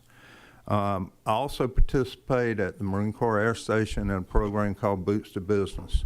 And this is a program that DOD has that for military personnel getting out of the service, they have career paths that they can choose. And one of them is an entrepreneurial. And we participated in 3 training programs for those individuals at the air station for the Boots to Business program. Quickly, I know we got to go. The funding request is $50,000. It is the same amount that we were given last year. We are not asking for an increase. We are fine with that, and we hope to continue to help. Remember that your constituents are our clients. Send them to us, and we'll help them if they're looking to start a business. Okay, let's open it up for questions for Mr. Goodman. Comments, questions, anybody? Yes, sir. I have a question. So how do you interface with economic development, Don Ryan Center? I mean, we got a whole lot of people doing a whole lot of stuff. Right. How do you interface with them? We get referrals from the Economic Development Corporation. John's group sends us referrals from time to time to help businesses. Pat gets a lot of referrals from the Don Ryan Center because they don't necessarily work with people trying to get funding. So they'll work with a client to a point, and then they'll refer them to us to help with the funding piece. And then SCORE, we also are partners with SCORE. Obviously, SCORE is having some funding issues at the federal level, so but we do interface with SCORE and do referrals, get referrals from them and work with them. SCORE is the acronym for what? Service Corps of Retired Executives. Okay. And they have offices in Hilton Head, Bluffton, at the Don Ryan Center, and here in Beaufort. Other questions? Yes, yes. Not a sir. question, but a comment. I know it's a small ask with a huge impact, and I appreciate what you're doing for the community out there. Thank you. Do any of the municipalities provide funding, or is it just the county? No. Okay. I've tried over the years to work with the city of Beaufort, but we haven't had any. Hilton Head? No. No. Okay, thank you. Any other, all right. Yes. Comment. I think, and I appreciate Mr. Goodman in the years we have known each other, has provided great services for the community. Their emphasis is on small businesses, and the dollar amount, we get a lot back in return. So I just want to say thank you, Mr. Goodman, for your service and what you have done in the community. Thank you. And thank you for, I know you work with a lot of restaurants and other local businesses. Yes, we do. And Alpha Graphics is a And great Alpha example. Graphics is a good one. Yeah. Yeah. Okay, thank you. Okay. We're going to take a short break right now, and so it is 10:13, a 10-minute break. We'll be back at 10:23, no later than 10:23. Thank you.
Okay, we are back from break. I'm also sending to the press with my reply. And the next one on our agenda is Hilton Head Island Recreation Association budget presentation. Ms. Leah, am I saying that right, Leah? Arnold, Parks and Recreation Executive Director. And thank you for waiting through our break. I hope everybody got fully caffeinated and sugared up, right? Re-energy, we all need An that. understatement. Yes, okay, well, good. So I'm just going to introduce myself. I am Leah Arnold. I'm with the Hilton Head Island Recreation Association. Many of you had Frank Soul up here for many, many years presenting to you. After 20 years, after almost 40 years, he finally retired in December. So I took over officially January 1st. So it is nice to be up here and presenting to you and be able to provide this information to you. So I just wanted to, it'll be short and sweet. It will not go to my 10 minutes, I hope. So our funding request this morning is all about aquatics. We are the only public pool on Hilton Head Island, the only community pool, and we are requesting $200,000. You will see through our budget that was presented to you, that is less than 5% of our overall budget through everything. So we are able to do that funding request for you. The pool is about safety, health, and the quality of life for all. We start our aquatics programs as young as 6 months old. We have water fitness classes that service individuals that are 90 years old. They are there year-round. The pool is open year-round, as we have a bubble. If you've been there anywhere between November and March, you've seen a bubble that goes up over the pool. It is a year-round pool that is heated and cooled throughout the year to be able to service all those individuals. I'll make sure I do this right. With the clicker, you can see here 2020 cap of everything we were able to give to our community. We service not just with our aquatics programs. We have 124 different programs and events that we put on throughout the year. 600,000 participant visits. And I know that was one of the questions last year, is how we do our participant visit. You can see in the packet that I provided to you exactly where our program participants come from. And actually looking at that number, it is a little bit down this year from 2024 due to the fact that we had several of our community events get canceled. One of them was Snow Day, because the past 2 years we have actually had snow. So that's about 5,000 people right there that we did not come through one of our events during this year. Over 21,000 volunteer hours. Those volunteer hours are so important to us. That's from our youth sports coaches volunteering to our board members to all of our community events. If you've not been out to one of our community events that we host at the park, we could not do any of those events without our volunteers that are out there helping us put on those events. We have over 178 sponsors that donate back to us, whether it be through our youth sports sponsorships, our community event sponsorships, or our overall fitness facility sponsorships. We have 76 different community partners that we work with throughout the county, and you'll see a lot of those in our pool with that. Something that I'm highly proud of is we gave away almost $240,000 in scholarships. Our scholarship fund is based upon our community events that we bring in and do. All those funds from our community events goes back into our scholarship funds. A lot of those are into aquatics programming we give scholarships to, but it's also a lot of our preschool and youth programs, from our daycare program all the way up to our adaptive special needs summer camp program that we host during the summer. You can see through all those numbers, we did all of that with 19 full-time staff and 50 part-time, and then an additional 60 seasonal employees. A lot of those seasonal and part-time staff are our aquatic staff and our lifeguards for our swim instructors. Our pool participation. So we put it into effect, and you can see this is our numbers that we presented to you, and we break it down by ages, because we know the youth is a big factor in our pool participation, but you will see our adults are also in there. Our adults come in and they do lap swimming. We have a lot of triathletes and people that are training for races that come in and swim in our pool, not just from Hilton Head, but we also service Bluffton and Beaufort residents that are over there visiting as well. Our seniors, a large population of our seniors is through our fitness, our water aerobics classes that we host out there. We have 2 to 3 water aerobics classes on a daily basis. If you would see the pool, we have to move over the lane lines, and there's probably 3 to 4 lanes of the pool that every water fitness class is taken up by our water fitness classes, because there's 30 to 40 individuals that are in the pool taking those fitness classes. So it's always the great divide of our lap swimmers, our swim lessons, and our water aerobics people, and who gets the use of the pool during certain times of the days and the year. So you can see our active pool memberships. For the year, we have 149 active pool memberships in 2025. And then we have different monthly activities. And then our day passes, you can see, is a large number as well. We have a lot of tourists that come over and they use our facility. But we also have a lot of residents that come over that might be working on Hilton Head for the day and might stop in during their lunch break to swim in the pool or use it. You can see, just keeping track of our 2026 numbers, our community partners that we do work with. H2A is the competitive swim team that uses the pool. Those kiddos, children, swimmers, come all throughout Beaufort County. We have a lot of people that drive over from Beaufort that swim on that team, as well as we hosted and will host 4 different high schools that come and use our pool. We have John Paul II come in and use it. We have Hilton Head Christian Academy, and both of those are located off island and come in and actually use our swimming pool for their seasons and their practices and their meets.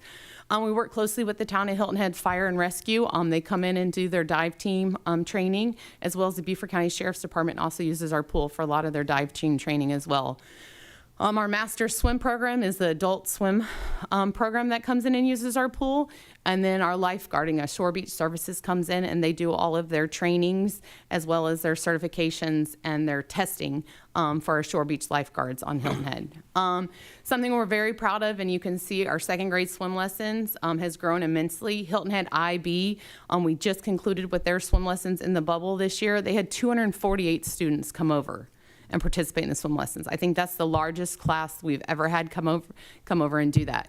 We also work closely with the Boys and Girls Club. They come over not only from Hilton Head, from Bluffton, they come in and use the pool during summer camp programming. And then we work with several different special needs Pockets Full of Sunshine, and then also PEP comes in and uses our pool. Something we're also talking about this year is the world's largest swim lesson. We have signed up to be a host site for that, and it will happen on June 14th. So hoping to promote that to all of Beaufort County and get a lot of participants there. We've also seen an increased demand in our swim lesson program.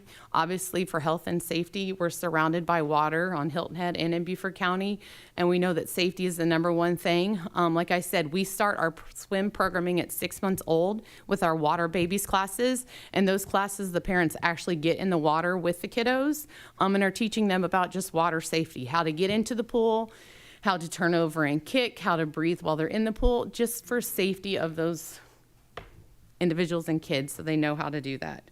We've also seen an increase, like I said, about our senior friendly programs, fitness programs, in that. Something we do at the end of every year is our annual survey, and it's something that I like to brag about because I think it's great, and that's the Island Rec Association builds community. We're there for the community. We're there to not just for our aquatics program, for any programming that might be something of interest to our citizens. These are the words that snapped out in our annual survey of what the residents of Beaufort County think about the Island Rec Association. And you'll see here just a little snapshot. As I said, we not only cover our aquatics programming, that is the funding we are requesting from you, but we have over those 100 different programs, anywhere from starting back up. And one of the things that the community wanted to see was more adult programming, as Hilton Head is an aging population. So we started up Adult Putt-Putt League. Our adult basketball league has 10 different teams in it. Our adult soccer programs has over 30 different teams in it. So we're seeing a real increase in our adult programming, and we would like to continue that with adding a cornhole league as well. And then just the use of all of the parks on the island, from flag football to gator football to basketball to soccer, which is going on right now. So I will open it up for questions and finish it off. All right, have any questions, comments? Yes, ma'am. Councilman, oh, no, come to you. Your budget is 4.5 million, give or take. You're asking for 200,000. What's the reason for your increased request? Increased request is basically our pay. Our lifeguards, to stay competitive, if you can see what Beaufort County is paying their lifeguards for the Bluffton and Beaufort pools, we are well below that with our hourly rate for our lifeguards. So we would like to raise that because we struggle finding lifeguards. We've kept our pool open through all of this with a great aquatic staff, but being able to compensate those lifeguards for being out there making sure everybody's safe. We've also seen an increase in just general use, our propane. We had an extremely cold winter. This year, our propane expenses went up, as well as just our general liability insurance has gone up across the board. So the $27,000 increase is basically for lifeguard pay? Yes. Because you do have 4.5 million, and I know you get tax funds from the town. Yes, the ATAX funds just goes towards, no, our ATAX funding just goes towards our 3 community events that we put on. Correct. So Jeep Island, Wingfest, and Oyster Festival, it just goes towards marketing and operations for that. Right, which you apply to the county for as well, and we push you back to the town, so. Yes. But so you're saying 27,000 is for lifeguard pay? Lifeguard pay and just expenses of the pool. Any other questions? I think Councilman Glover? Yes, thank you, and I think I've tried to meet with you, but we just couldn't, but I'm looking forward to coming over there to meet with you. So thank you for the presentation. Talk to me a little about the world's largest swim lesson. What is that? So we're bringing it in. We are a host site, so it's a national recognition, and it's the world's largest swimlet. It basically is what it is. We're doing free swim lessons throughout that whole day to the whole community. All they have to do is just sign up on our website, and they can come in, and it's sort of a Guinness World Record thing that is going on. So we just started promoting it. We just got approved as a host site. So this will be our first year, so we're just looking to expand on that and to make sure that we can provide swim lessons. There might be kids out there that are afraid of the pool, and we just want to introduce them to the pool and then see how we can get them involved. And if it's a determination of parents aren't signing them up for swim lessons because they can't cost it, we have the scholarship program that we want to make sure that those kids are able to get into the pool and make sure they're safe. So it's just a one-day event? It's a one-day thing. Okay. You can come over and participate if you'd like.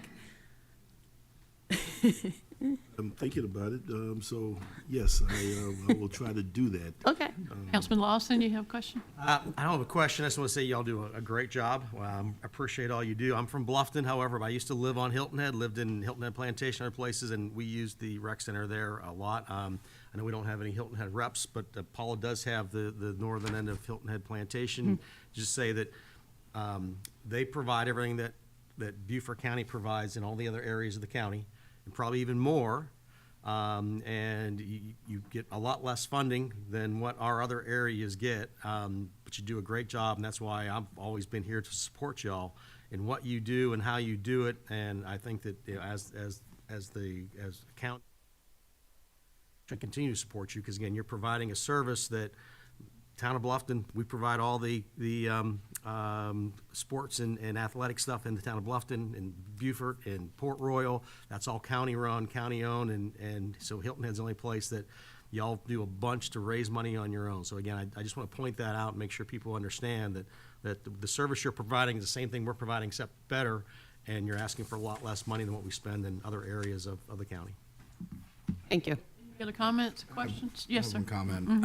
I would tell you, I'm going to support y'all with this request this year. I know there were some budget constraints last year with that reduction that took place, and I definitely heard from the community. Those emails came in, and it was not from anybody on your staff. It was actual members of the community, and I definitely want to support you on that one. I echo what everybody has said.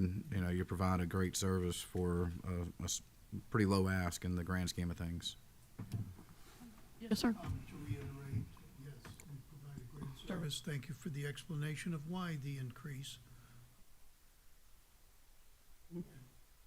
Starting is a challenge. It is a requirement, so.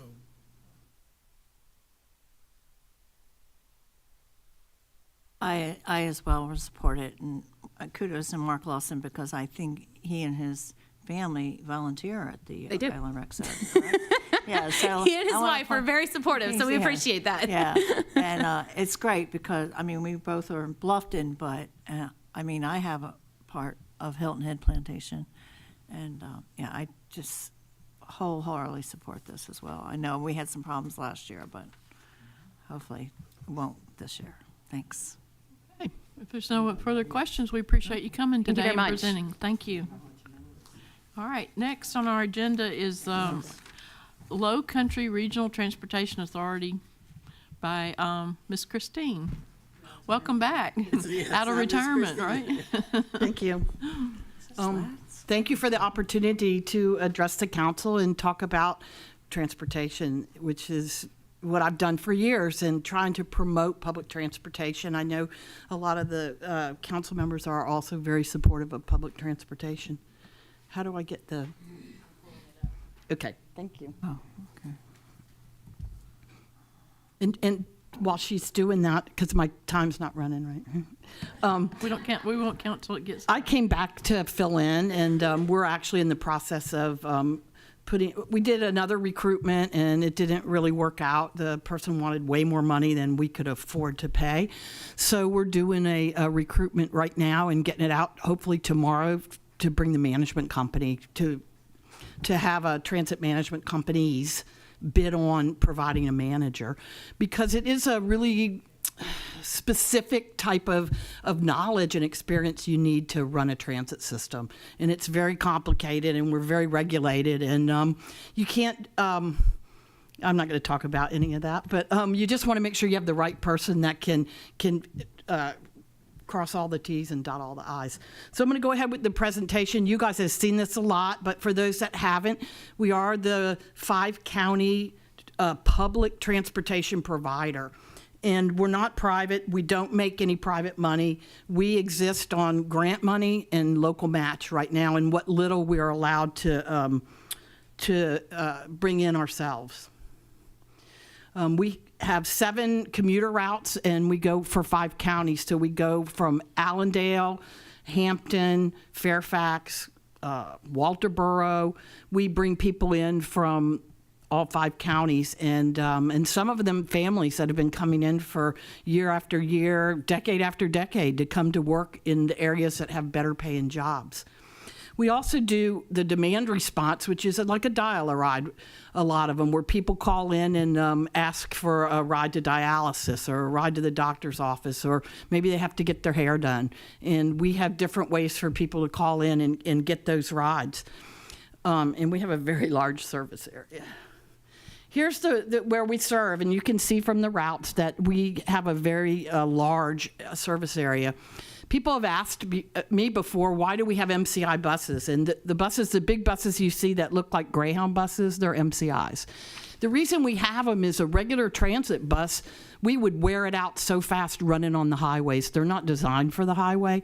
And the buses we're retiring right now are 06 and 07 models with over 1 million miles. And, Tell us what an MCI is again. Motor Coach Industries. It's the large coaches that the tour bus operators use a lot. It's one brand of large coaches. And they were here when I came, and I know that my predecessor had argued to the SCDOT why we needed those type of buses, and they really do hold up. And so that's the pure reason, not that we want everybody to, because they're very comfortable, to have such a comfortable ride. I love that we can do that, but it's because they last. And we also do any emergency evacuation, and I'm very grateful that we haven't been called out like we were in Matthew, but we did a lot during Matthew. We sit in the EOC, our people are trained. We do whatever's needed anytime there's an evacuation. We are the transportation providers. The thing I'd point out here is this is your ridership numbers, and if you look at the pie chart at the top, Beaufort County is at 52% of our riders originate from an address in Beaufort County. So as Beaufort County grows, your share of the people grow. Some highlights. SCDOT through the FTA is Federal Transit Administration. Of course, SCDOT is the South Carolina Department of Transportation. They transferred 4 MCI buses from Southeastern Stage Lines. They were a regional provider. Also, public transportation went out of business. The buses they gave to us at there's charges with getting them ready, but no fee at all. They're $900,000 buses, and they gave them to Palmetto Breeze, and they're about to hit the road. They're beautiful. And so we're very grateful, and we needed to replace some of our buses, and the South Carolina DOT knew that, and so they put us right at the front of the line to get these buses that were no longer in service. service. And so it's huge. It's huge just in the local match we don't have to pay, that they're fully funded. We completed the Northern Beaufort County Transit Master Plan, and there was a lot to be said about how to develop transportation this side of the Broad River. And then I'm going to talk about this extra grant, and we like money, so I went for it. This is some of the things that were talked about in the Northern Beaufort Transit Study, some of the things that we could do north of the Broad. And it's just creating a bus system that's similar to what you see in other places where buses circulate and they meet at a hub, and folks can go from their home, say, to the courthouse or to shopping or to the doctor, just using the public transit because there's frequent enough service. There was a lot of talk about a downtown circulator for Beaufort. I'll talk more about that later, but we're very positive on that. We want to provide service to the military housing, which we've never done. But it's an expansion area. There's so much housing up there. There's a need for that. And of course, the ADA paratransit service, what that means is that anytime we have a fixed route bus running on a fixed route schedule, we're required to provide complimentary, not free, but complimentary, meaning same service within 3/4 of a mile, either side of the route, to pick up folks that the doctor says cannot get themselves to a bus stop. So it could be somebody blind, somebody elderly, somebody in a wheelchair. And some of it has to do with where you live. If there's no sidewalks and you don't walk real well, you're going to qualify. And then we'll go right to their door and pick them up and take them where they're going. And that's the ADA service. And it will grow as the fixed route grows. All right, this is the extra grant. So this was really crazy. We got this same memo. This is the chart part of it. And Christine is the finance director. And she says, wait, that says that dollar amount, I just closed that grant last week. This can't be right. So we got on a conference call and said, what is going on? And the FTA had a practice of when they fulfilled the grants, they would take older money. And so they got up to a place now where whoever the administrator is said, we're not going to do that anymore. So we're not going to pull from old money. So they took all the old money that sat and said, okay, we're going to give it back to the people who should have had it. And we were one of them. So we're like, what? We have extra money? Well, extra money is great, but it's not 100% money. So we looked at our situation and said, well, we had one day to decide, do you want the money or what are you going to do? So we transferred it to north of the Broad because we don't really have a huge need south of the Broad for capital. And that's where you see the blue is the federal amount.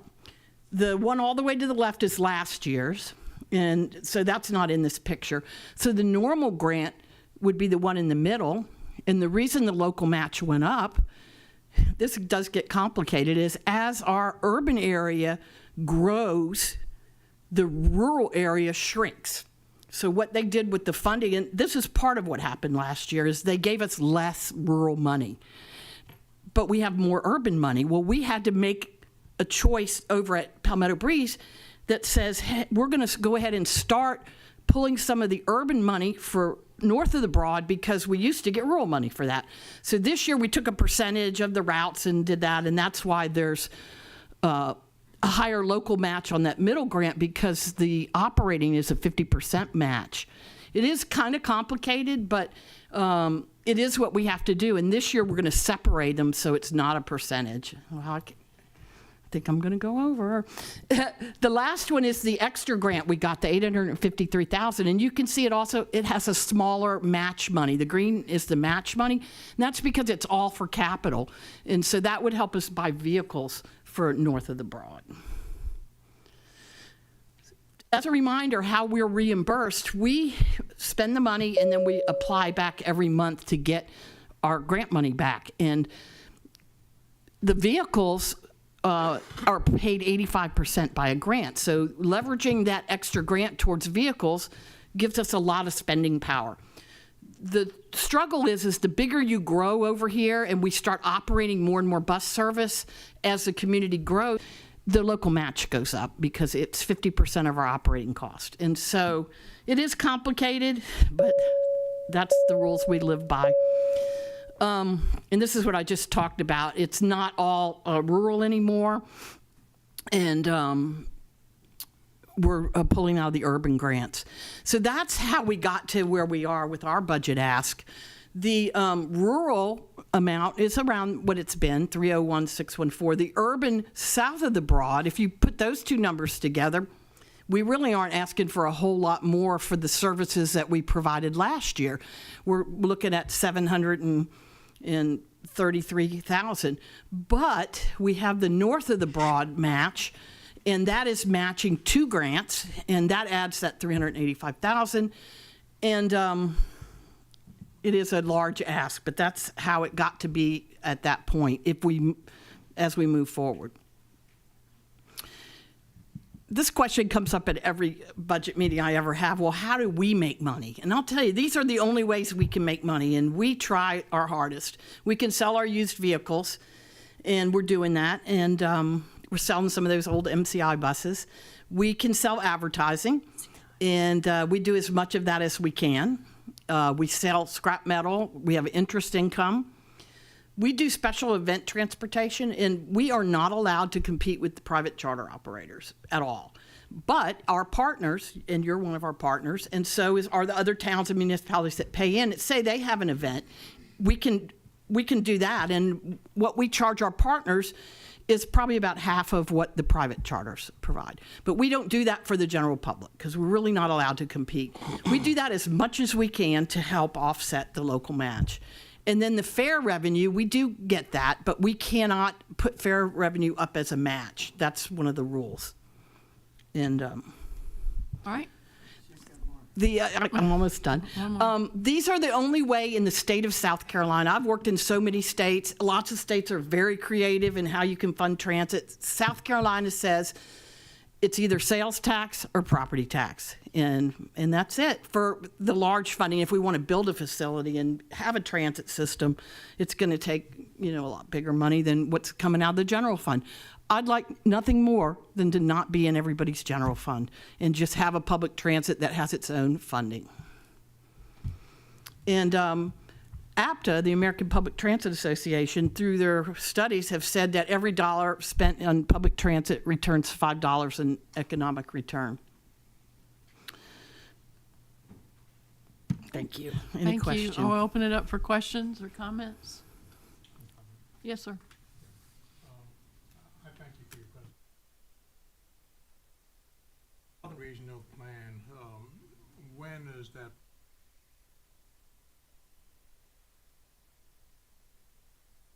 It appears that in this budget cycle that is coming into play because we're now pulling some of the operating money, the 50% match, against the North of the Broad grant. So it's really impacting you this year.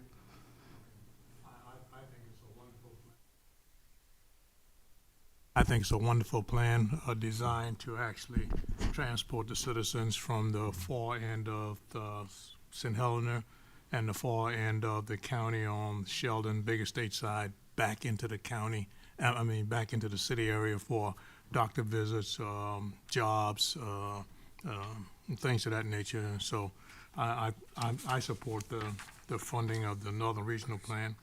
You're asking for a little more than a $400,000 increase. This is a 5-region business. What are the contribution from the other counties? Everybody has their own formula, and for instance, Hilton Head pays for their part of the urban area on that side, but they also contribute to the rural buses because they're coming to Hilton Head. Each county gets a share of the rural side, like Colleton County, Hampton County, Allendale County, Jasper County. They all pay on the rural side. Beaufort pays on everything because you are unincorporated Beaufort on the urban side on the south, unincorporated Beaufort on the northern side, and then you also have the rural service because there's a lot of rural service in Beaufort as well. Beaufort County has over half of our ridership. Thank you. Any other comments, questions? Yes, ma'am. He took my one question. Thank you, Mr. Dawson. So, Hardyville, Jasper County contribute to your budget? Jasper County does contribute. Hardyville is not an urbanized area yet, so we don't get urban funds directly for them. We also don't operate very much in Hardyville. What we operate in Hardyville is the commuters coming through, and they pay their share of the rural by passenger. We have a formula.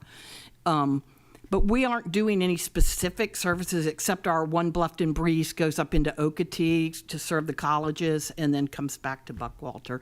Other than that, they don't really get any specific Hardyville services. I know at one point I looked, but how much does a person pay to ride from Colleton down to Hilton Head to work? $4. $4 each way. Mm-hmm. Okay, so that, you may have to increase that if, I mean, your budget is a big ask. It is. For the county. And the other thing I've asked every year is, you have a summer trolley. I've ridden it. You don't charge. Why aren't you charging the trolley? Well, there's a lot of things to consider, and I know last year they did consider putting a fare on it. The idea of the trolley, the whole concept was to reduce the congestion on the south end of Hilton Head. It was basically locked up before the trolleys.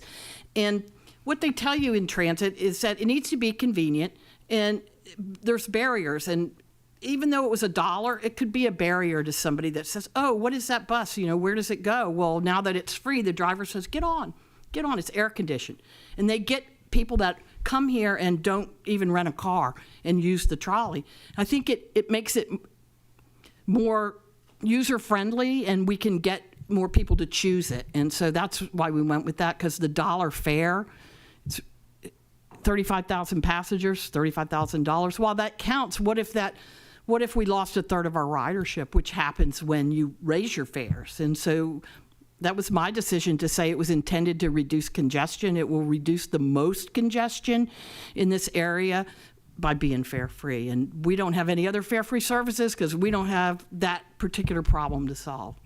So I know a couple of years I've rented a house in Palmetto Dunes for my family to come down, and they're stunned that it's free, and I'm stunned that it's still free when you're running at a possible deficit and have asked us for money for this year.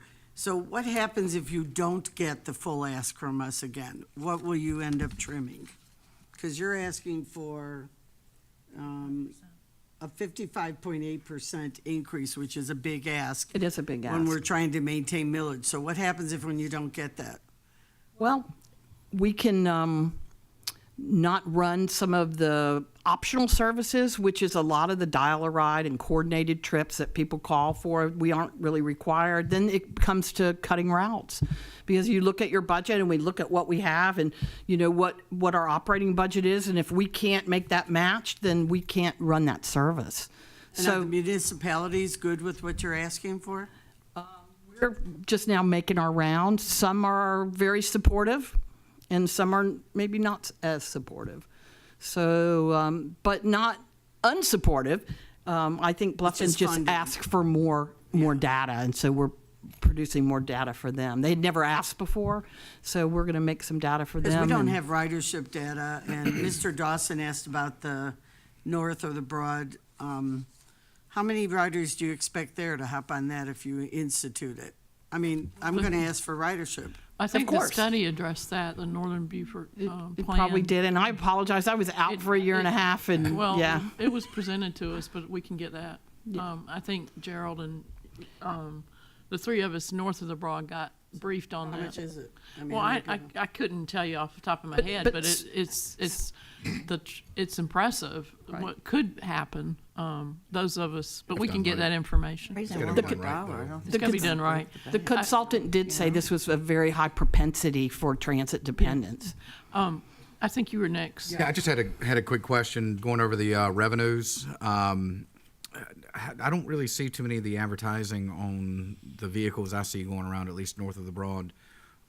Is there any plan to increase the ad revenue, and then also what's your current ad revenue that you brought in?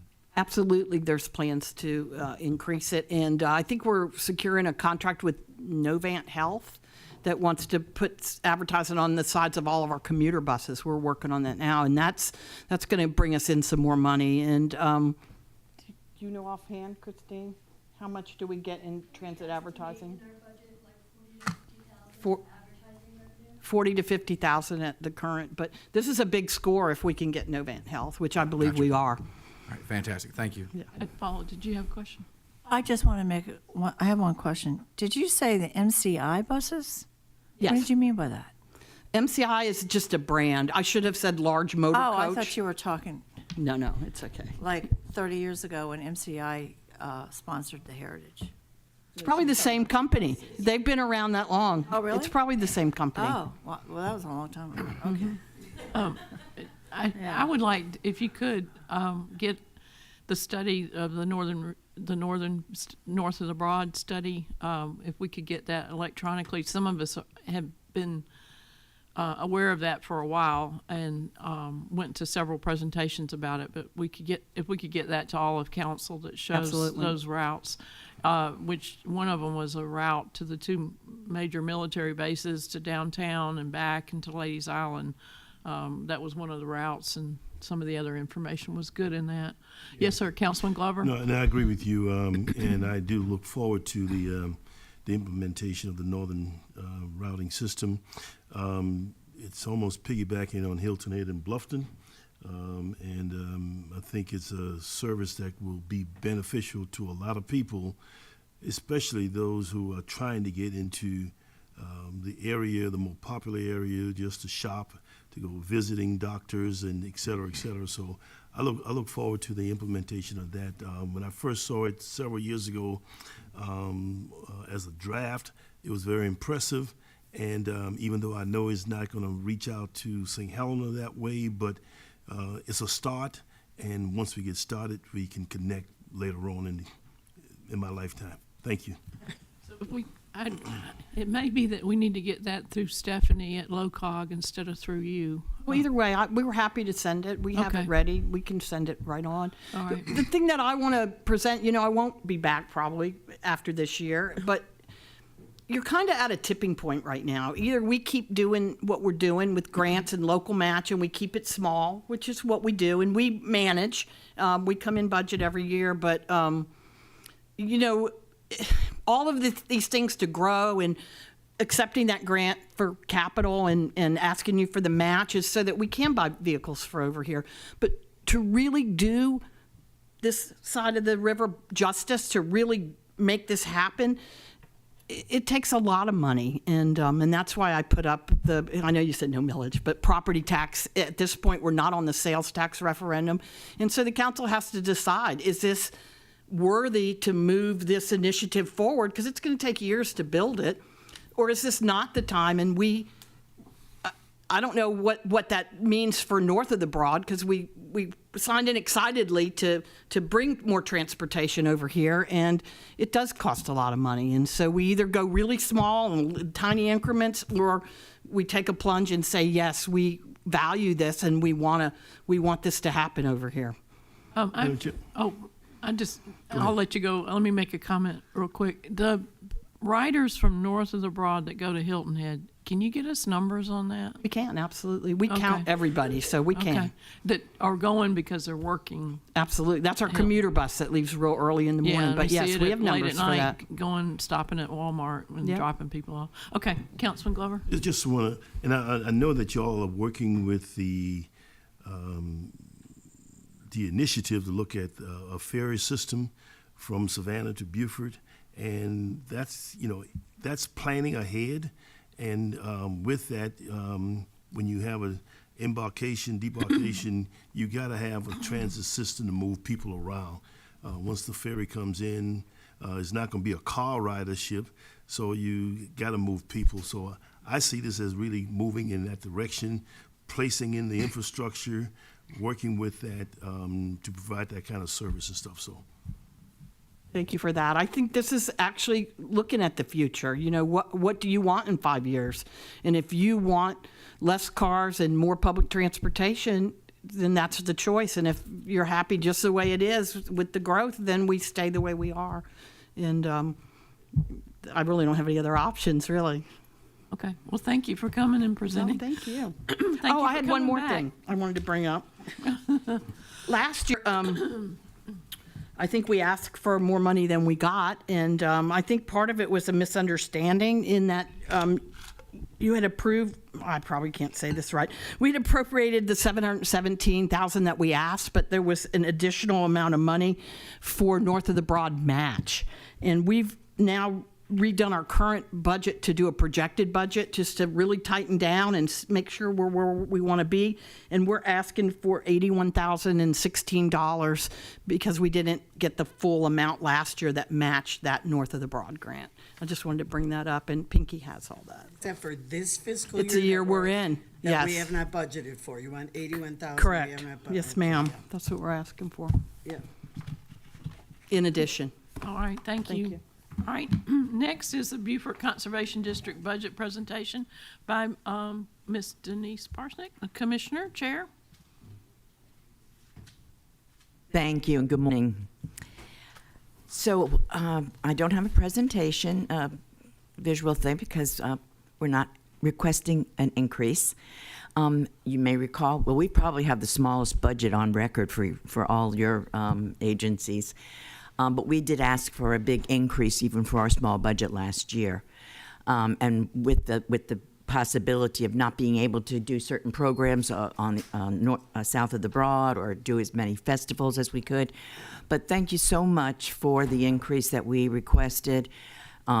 We've been able to give our staff that little bit of a raise, a $1 an hour raise. We're fully staffed now with all of our part-time people.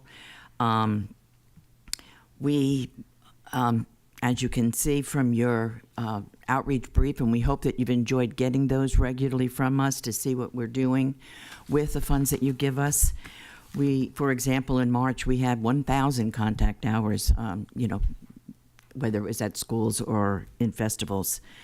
I know at one time Mr. Glover said that you get the most bang for your buck with the Conservation District, and we appreciate that.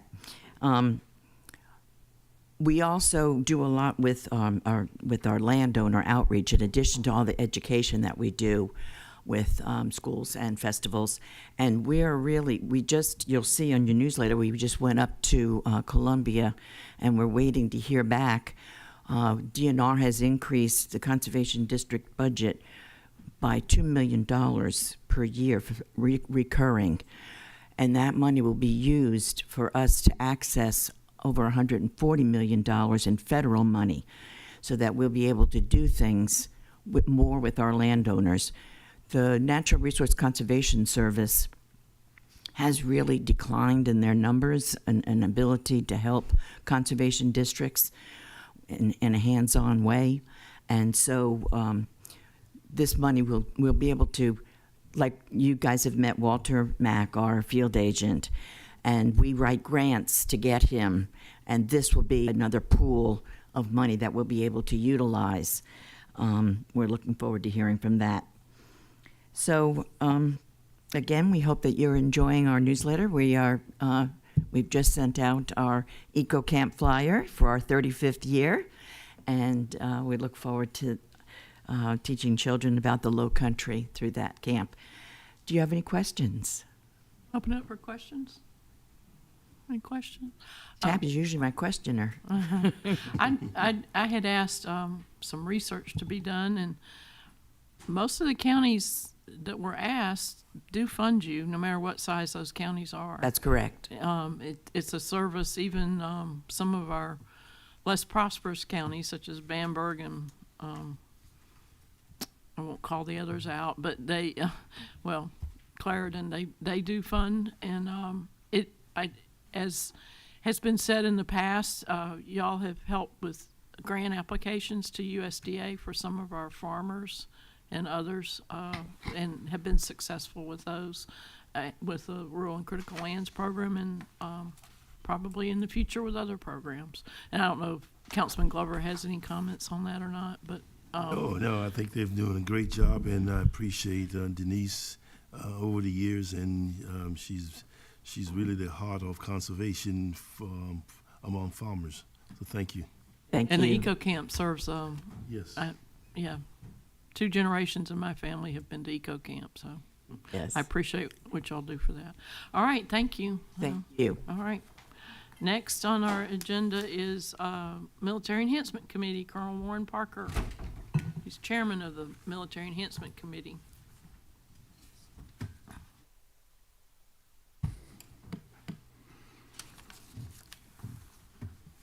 I only have one slide today.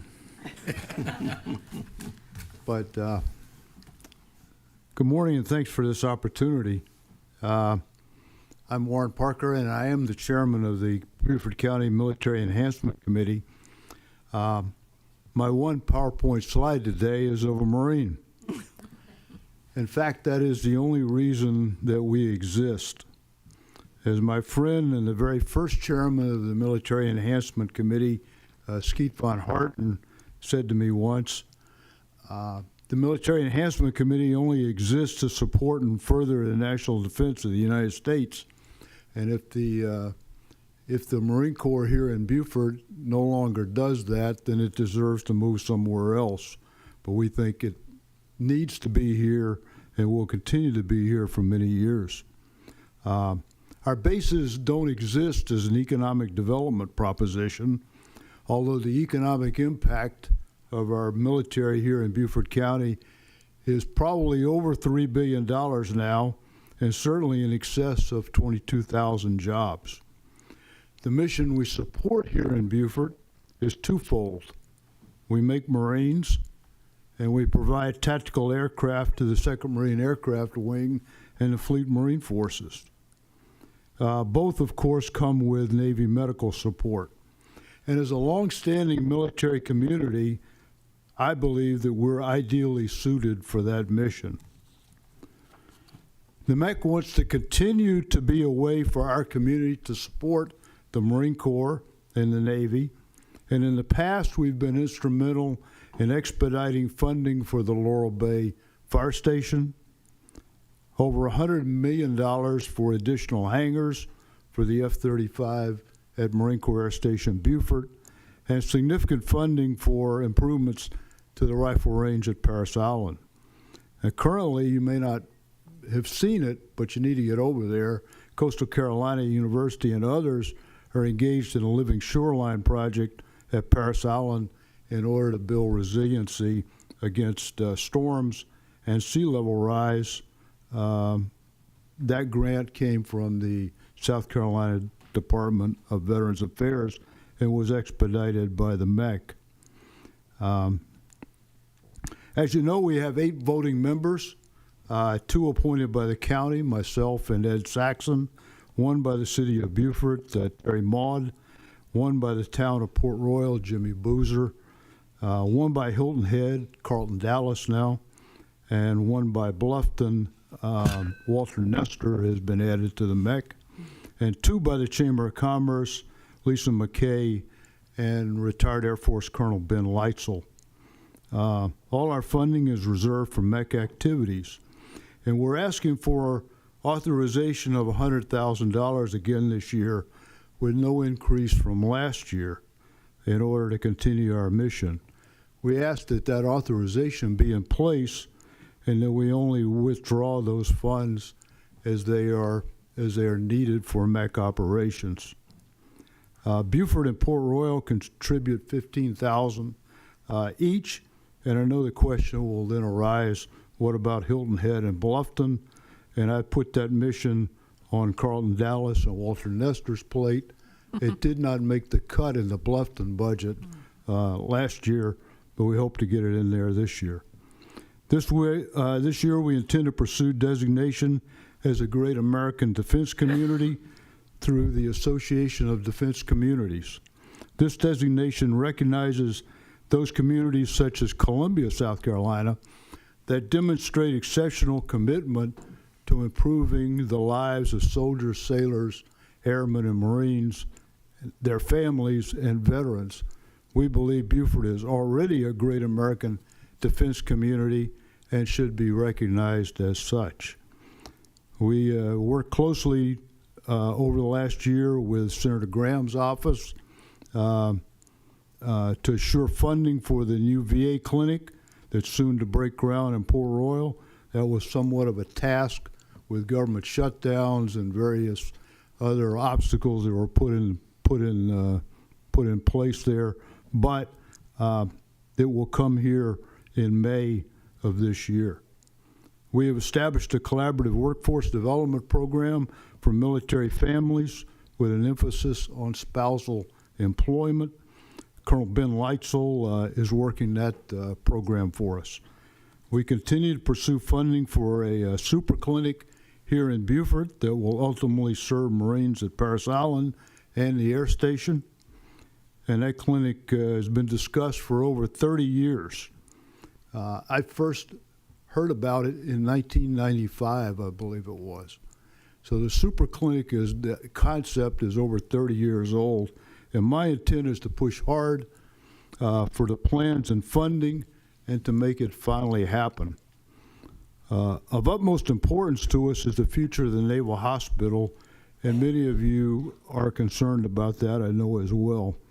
The Defense Community Partnership has worked plans for that eventuality, if and when the hospital closes, what happens next, and we have plans in place, and it's always important to have a plan. Those plans remain important today.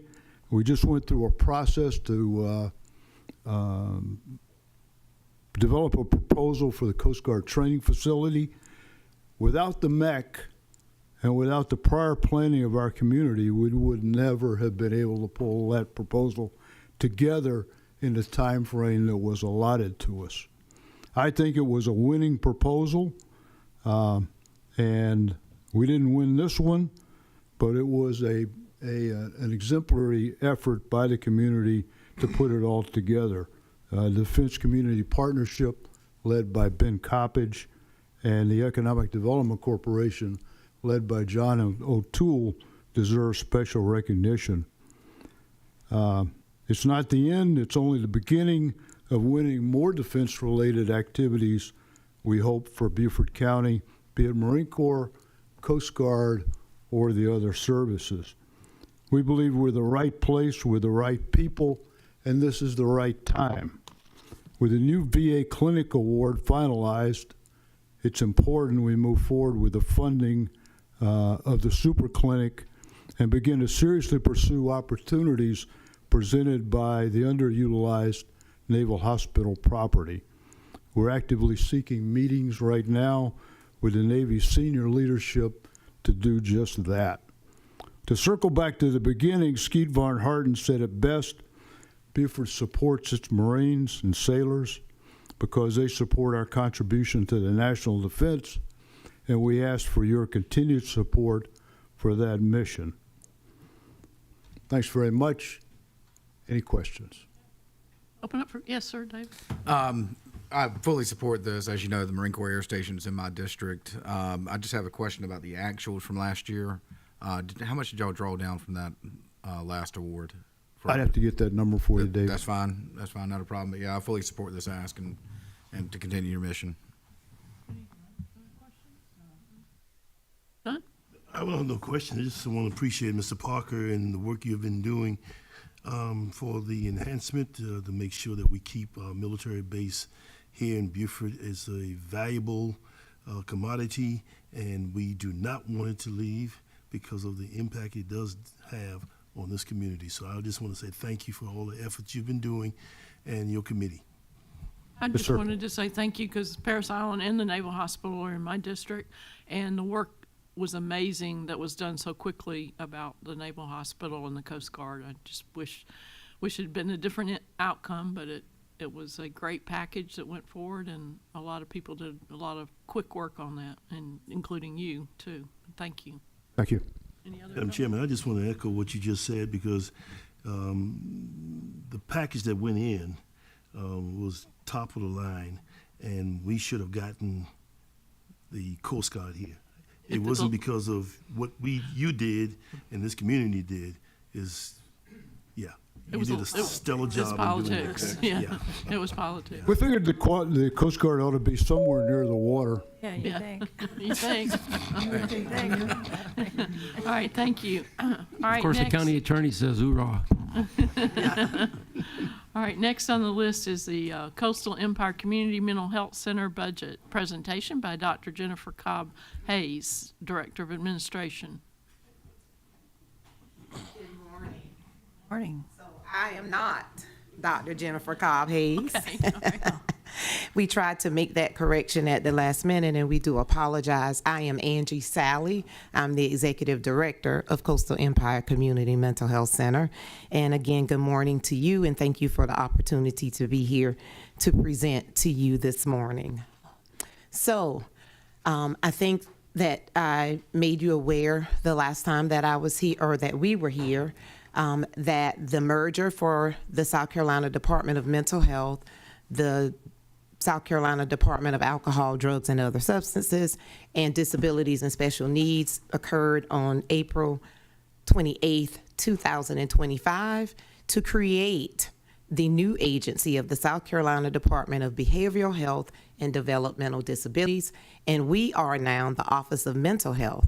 But to just simplify that for everyone, thank goodness, we are still your local community mental health center operating as Coastal Empire Community Mental Health.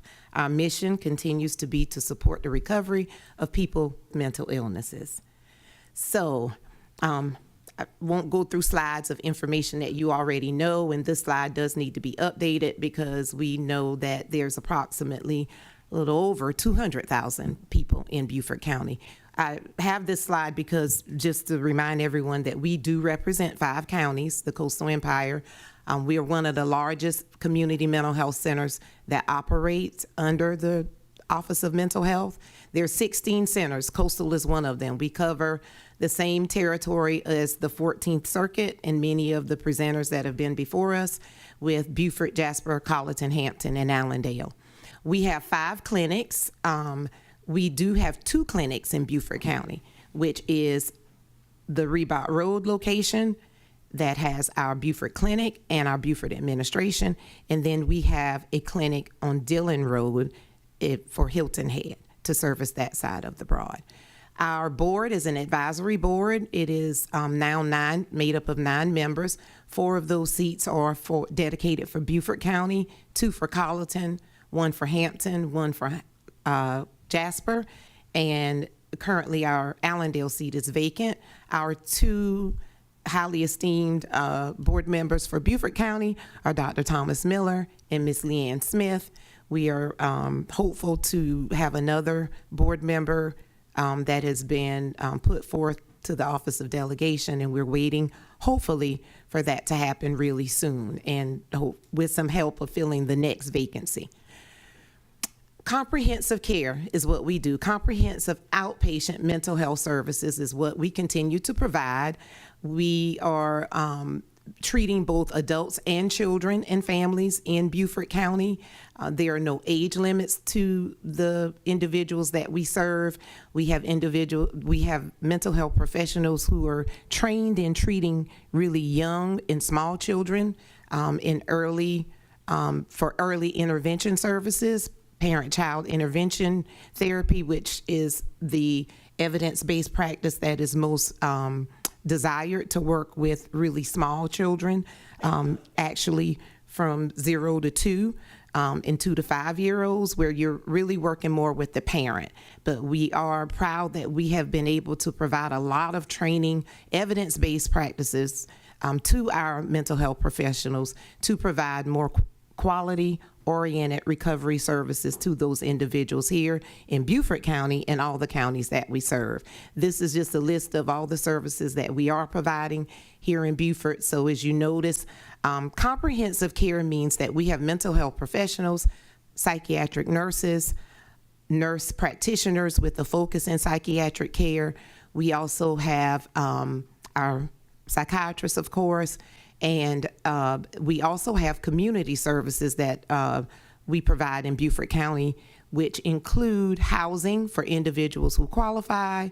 It includes individual placement services, which is what we refer to as IPS, which is a vocational service where we work very closely with Voc Rehab, but we have our own team of individuals. They are bachelor level staff with a focus in social or human services and the social sciences that work with our patients at any level who have a desire to work or to continue their education. And we're very proud of that. That is a blue ribbon program, and it's also a national program.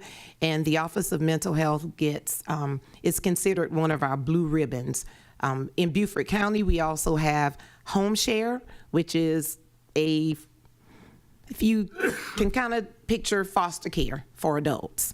And so we do still have some home care providers in Beaufort County. That number has decreased over the years because a lot of our providers have been doing this for a long time, and we are having difficulty recruiting providers. We provide lots of support to those providers, training to them. They have a mental health professional who is assigned to work and dedicated to that program to assist with any needs that that provider and the patient have to ensure that they continue to receive all of the services that are listed up there. Oh, clicker's not working. Is it me or the clicker? Maybe it's me. Okay, it is working.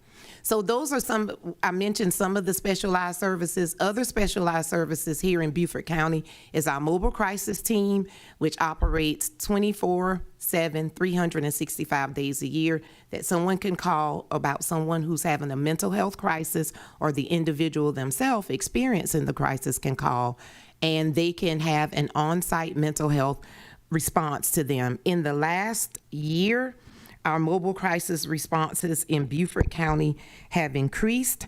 We have been able to divert over 123 patients in the fiscal year of FY24. That increased to 150 individuals being diverted from either emergency departments or detention centers when they're experiencing a mental health crisis versus them having to go to jail when that's not the option or that's not where they need to be. We also provide on-site school mental health services, which we are partnered with, and the school district supports us in that endeavor. We are I believe we're slated to be or indicated to be in 14 schools, but because of staff shortages right now, we're only in 5 to 6 schools. Most of those schools right now are in the Bluffton, Hilton Head area because the staff shortage is that we are experiencing now with school mental health is in Beaufort County. We are actively working and seeking to fill those positions. As we speak, we did recently, I think, have at least one acceptance that hopefully that person will be starting at the beginning of the school year. And then we have another contractor that has started, that is not a full-time employee of Coastal at this time, but we are contracting with a provider for that service to ensure that we can continue to provide services on site at the schools. Our Art of Recovery program is not active right now because we have a peer support service specialist that will be onboarding soon, who we hope to restart that program. Is very important in the treatment of individuals that are working with us. That person not only serves Beaufort County, but that is where we have our largest and most active groups for Art of Recovery. It is a part of the patient's treatment, and we see lots of success in those programs. The patients are actually able to sell their art, and they keep 100% of the profit when they sell their artwork. In Beaufort, we also have a special blue ribbon program of law enforcement embedded clinicians. Right now in Beaufort, that clinician is dedicated to Beaufort City Police Department because they entered into an agreement to cost share for their Beaufort. So we are asking others to help support the staff that are working in their departments, and Colleton County is also doing the same. So what we do with the Beaufort County Sheriff's Department is, even though we don't have someone embedded in the department, we still provide support to them. Mobile Crisis still responds to them, and our Director of Emergency Services works very closely with our contacts and liaison at the Sheriff's Department. Just got a little bit more time, so. Okay. Highway to Hope, our mobile mental health unit. This is one of the things that we asked for, the funding that we did request on last year, because our Highway to Hope and our mobile crisis embedded or our mobile crisis program, we lost a grant that funded those programs in the amount of $250,000. That grant still has not been renewed. And so even though I know the slide says that we're asking for 100+% increase in our ask, we're still asking for what we requested last year and that amount was $112,000. 112,500, I'm sorry. And so that's still the ask for this year because we continue to experience a decrease in the state allocation that is given to the center. As I've said to you all before, even though we are a state agency, we're not totally funded by the state. And so for the past couple of years, it appears that we have been cut 3% in those state allocations on top of experiencing the grants that we lost on last year that we didn't expect to lose, that we not only lost being or that grant being renewed, but also the funding that we had not used was taken away from us. Okay. Any questions? Yes, ma'am. Questions, comments? Yes, ma'am. So, it's very interesting. I like your Highway to Hope. I think that's great. But what will you do when you can't get 112,500 if we can't fund all that? What does that do to your program? What will So you cut? if we're not able to do that, then the additional staff that we would like to have added to that program to continue being in the locations and expanding those services in Beaufort County will likely not happen because we would not be able to staff an additional position for that. Also, for our mobile crisis program, that's what that would mean. Because this year, the wonderful Dr. Jennifer Cobb Hayes was able to move around. I call it monopoly money with the state. It's blue money, yellow money, white money, green money. I'm sure you all know what we're talking about. So certain funds are allocated to do certain things. And so we were able to find some funding to allocate for one of the mobile crisis positions that we could use a contractor for. But if that doesn't continue next year, or if we're not able to do that in fiscal year 2027, in which we don't know because a lot has changed about how, even though we put together our budget forecast, we're presenting later in the month of May, and with all the changes to the agency, we're not sure if we will get the ask that we are presenting to the state currently. And so we will not be able to fill that position either, which could decrease response time to on-site requests for mobile crisis visits if we don't have enough personnel to cover. I had to chuckle when you said monopoly money. I refer to that all the time because people think monopoly money grows under the May River, Yes, off ma'am. the Spanish Moss, because it's play money. And so for us, it's real money. It's real But I had money. to laugh when you said monopoly money. I had a question. We hear from the hospital, Beaufort Memorial Hospital. Does your mobile team, if someone comes in the emergency room with an obvious mental, and they just completed, a area they can put people with those challenges, a separate waiting area for, do they call you the mobile team, or how does that work? So the mobile crisis team would be activated and probably very involved in that person if they needed to go to the emergency room. So they cannot respond to emergency departments because we're not covered for providing services inside the hospital. We're not credentialed for that. And so they do consult with us, and then what we do is we coordinate care for continuity for the patient upon discharge with the emergency department and the new crisis stabilization or empath unit that they have there. You said the city of Beaufort has funded. Yes, ma'am. Any of the other municipalities? Have you approached Bluffton or Hilton? No, ma'am, we have not. Okay. But that is a through their wonderful police- idea. Yeah, and that was through their police department, correct? Yes, ma'am, And it I'm was. familiar with the sheriff's department, how they've utilized your services too. Yes, ma'am. Okay. And the other counties fund this? All of the other counties are funding us with the exception of Allendale. And we hope to continue, we will continue trying. So, going back to the municipalities, will you make an ask to the other municipalities this year? We certainly will. Okay. Yes, ma'am. That would be great, yeah. I'm curious about the state cuts. You said that the state has been cutting your budget last year, the year before. mental health is not decreasing, so what is the state position as far as them cutting your budget? That's a good question, Mr. Dawson. I wish I could answer it. So we really don't have an answer to that. So what we are left with is figuring out how to do more with less, because we still have to serve the community. We still have to provide services to individuals in need. And so we get very creative about how we do that. And thank goodness that we have very dedicated employees that when we are asking them to do more with less, that they are able to step up to those challenges. But I wish I knew the answer to what the state was planning or what would happen as far as or what's going to happen as far as the funding, because as we look at the proposals that just came from the Senate or the budget that was put together, I probably shouldn't comment on that since this is being recorded. Thank you. It doesn't look good, is what I will say. Any other comments or questions of anyone? Thank you so much. Thank you very much. Thank you all for your what you do, support. too. Yeah. Yes. Okay, last on our agenda is the Beaufort County Economic Development Corporation budget presentation. John O'Toole, thank you. Thank you, Madam Chair, council members. I am grateful to be here, be able to work in Beaufort County, and thank you for all the time you put in.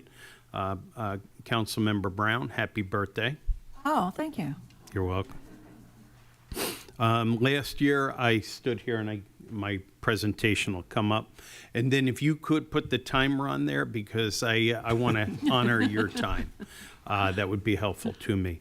Last year we stood here and there were questions about use of site and job fund, and so we worked over the last year to get a shared understanding of how those funds are used and our targets. Also, this past March 5th, exactly, five council members partook in our strategic plan, and that is ongoing. And as I go through my presentation today, many of these slides, if you went to the strategic planning session or have worked with us in the past, you've seen them. But I'd ask you to look at it from start to finish as economic development not being an expense, but an investment, a revenue creator. So if you would take that eye, and I'd be happy to answer questions if I'm unable to communicate that. So we'll go over expectations, the origins of how we got here, components of economic development, and metrics. And I'm a big believer that economic development shouldn't just be activity, but you should be able to look at it and understand what you're getting for what you're paying. As many of you have seen, and as recently in the past few months, we have a very engaged board, clearly not a rubber stamp board, and a lot of the questions that come up at our board meetings hopefully inform better policy out of us. We have been blessed with great young talent supporting us, and Kelly Brunson and Brian Warner are examples of that on project management and business retention and expansion. We continue to hold the three pillars: our exhilarating environment, ready and skilled workforce, and then making sure that we provide unparalleled service. This past week, we met with an incumbent company in Beaufort County that was doing about $400,000 a month in sales. Their sales are moving up over $1 million a month, and they need a facility fairly quickly. So we work with those types of company. The company has been in the county for 5 generations, and they appreciate what we do to move their projects along, and we've worked with them in the past. We always talk about our mission and vision and diversification. We have a laser focus every day. Our work plan, our use of funds are focused on that. We try to live within the balance that is, we call it the Beaufort balance, and in the strategic plan that was distributed to you, we make mention of that again. Just to give you a little background, there was an island packet story in November 29th, 2015. I'd encourage you to click on that and listen to what was being said at the time and where we were before the Economic Development Corporation was formed. In our original strategic plan, these were the component parts, and I think we have to always look back to our origins to understand, are we getting done what we need to get done? As we look at Beaufort, and this council is keenly aware of it, there are a lot of competing interests. You heard about that this morning with resources. The land resource has all of these different interests bearing down on it. And as you heard from Martin Goodman or Warren Parker, I'll walk you through this model very quickly. But what we do in economic development in Beaufort County is the whole idea of converge, and that is the theme of our annual conference. But it's really bringing together all of the different resources that build the mosaic, which is economic development. And I won't go through all of these, but it's paying attention to the businesses you have, expanding and entrepreneurial pathways. We don't have to do that within the Economic Development Corporation because in Beaufort you have the digital corridor. In Bluffton you have the Don Ryan Center. So it's less important in terms of building a big economic apparatus or corporation, more important to work collaboratively with people like Warren Parker, who spoke on the MEC. Community development is a component of economic development. Closing the gap on housing, we work very closely with the housing trust and each of the municipalities as projects come forward. And then if you look at it, we've done a survey. We had 470 people registered for Converge, 120 watched it on the county channel, and these are the priorities that we were able to get from the surveying that we did. When you look at it and you want to say, well, how is Beaufort doing? So in the last 5 years, our growth in jobs has exceeded the state and national average. And as you know, South Carolina is the fastest growing state in the nation. How do we stack up against other MSAs in South Carolina? We finished third. In terms of measuring results, we look at investment, job creation. There's been questions before this council on the quality of those jobs. In the last 5 years, we've seen that go up 90%, so we're happy with that. And then incentives to companies, and we can speak about that. This shows the graph in wages. Again, checking back to the component parts, this has to do with our alliance, and Chair Alice Howard is on the SCA board, so these were some of the concepts that we wanted to achieve with the Southern Carolina Alliance.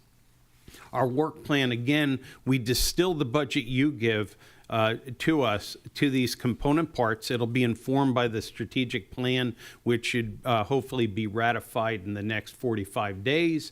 But then we build out the strategies. Just give you an idea, and I told you about this company last time I appeared before Councilman Lawson's committee for an update, but this is a text from the CEO of a company who made a $35 million investment. The text came to me, but it was probably Kelly Brunson's sway with the State Fire Marshal's office that moved this across the finish line. When you look at it, this is the 5th largest defense contractor in the U.S. who decided to stay in Beaufort County, and this is what they have to say. I know in the slide deck that was provided to you, and if I'm speaking like a FedEx commercial, I was told to be brief. I provided you 63 slides, and we're whipping through a fair amount of those. They're in your packet. You all have my cell phone number, so if you have questions, feel free to call me.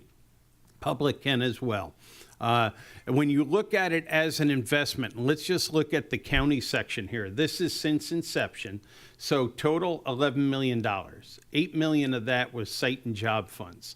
Right now, between cash and land, 5,000 of that is held. So they've been drawn down, but not spent assets in a way.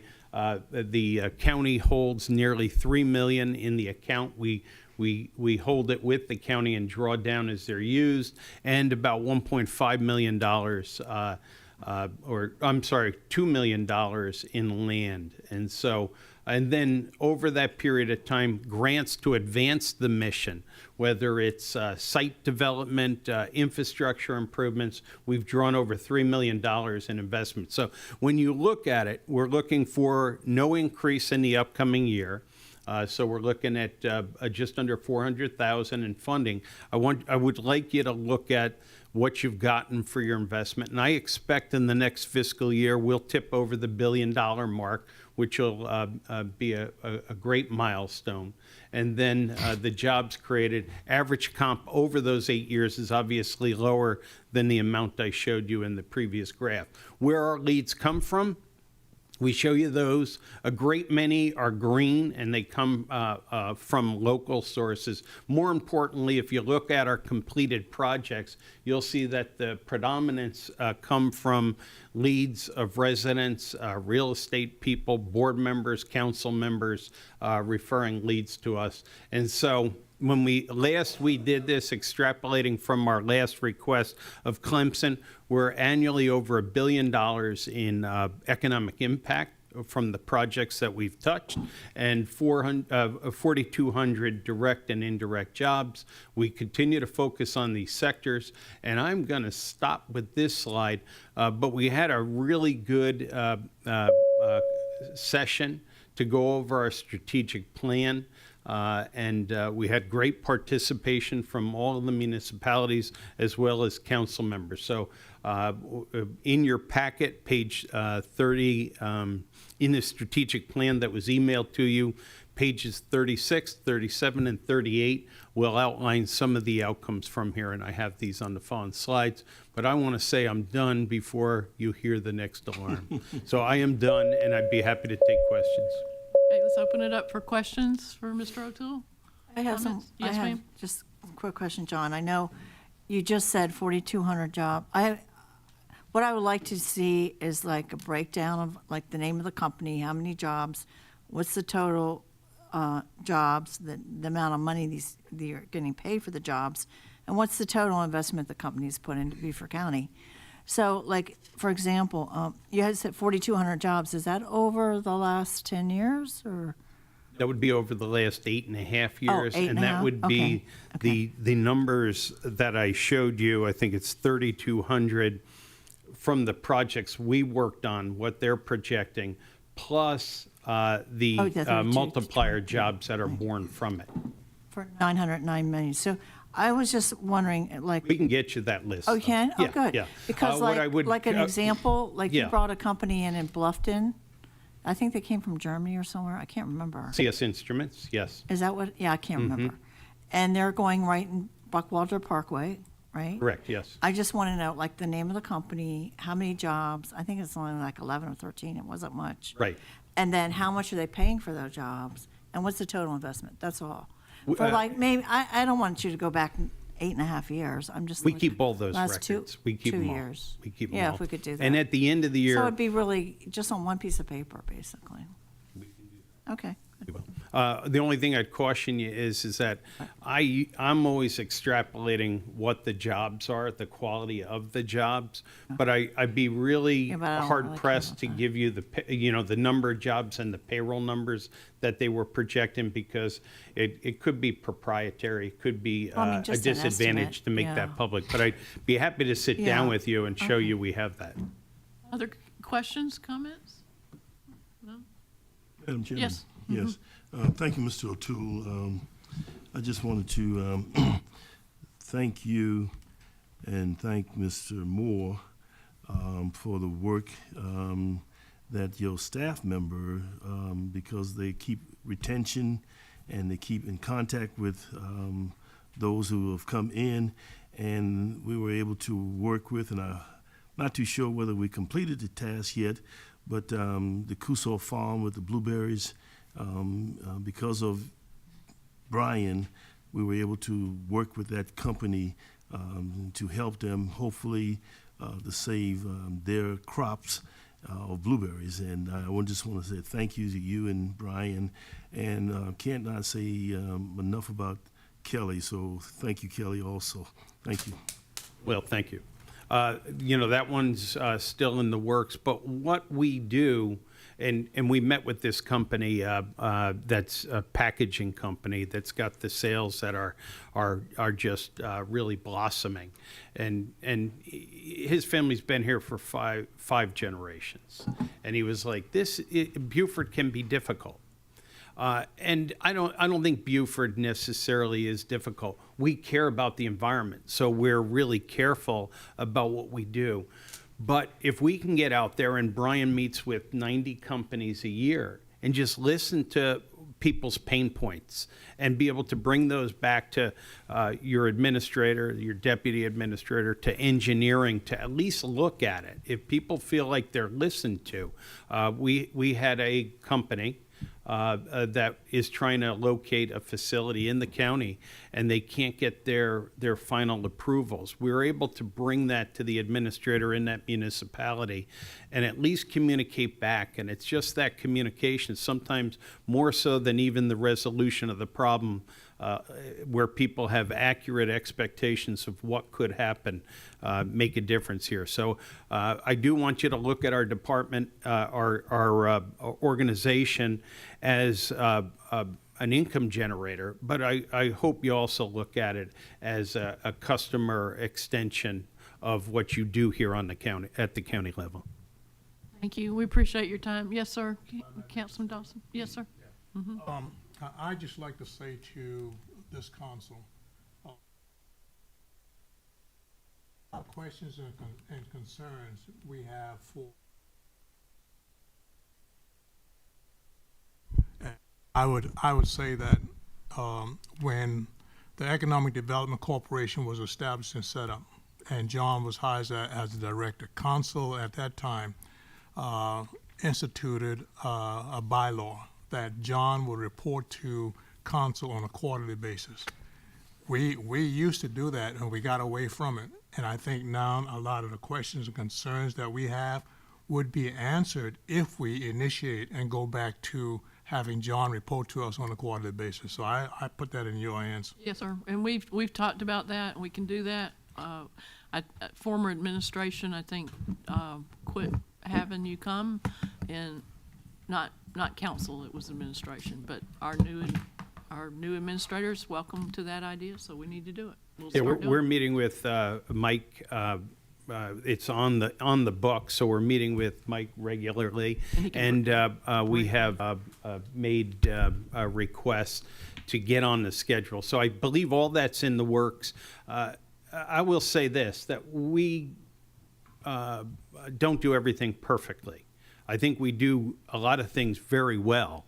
But as the strategic planning session showed us, there are adjustments, there's fine tuning that we can make with your input if we get it, and we'll certainly listen to it. So thank you. And Councilman Dawson will assure that happens on on the quarterly basis, if not more, when needed. Yes, ma'am. Have the municipalities agreed to fund EDC? Right now, we have 2 of 3. The 4th one did not fund last year, and I have an inquiry into them. So I should have a meeting with them shortly.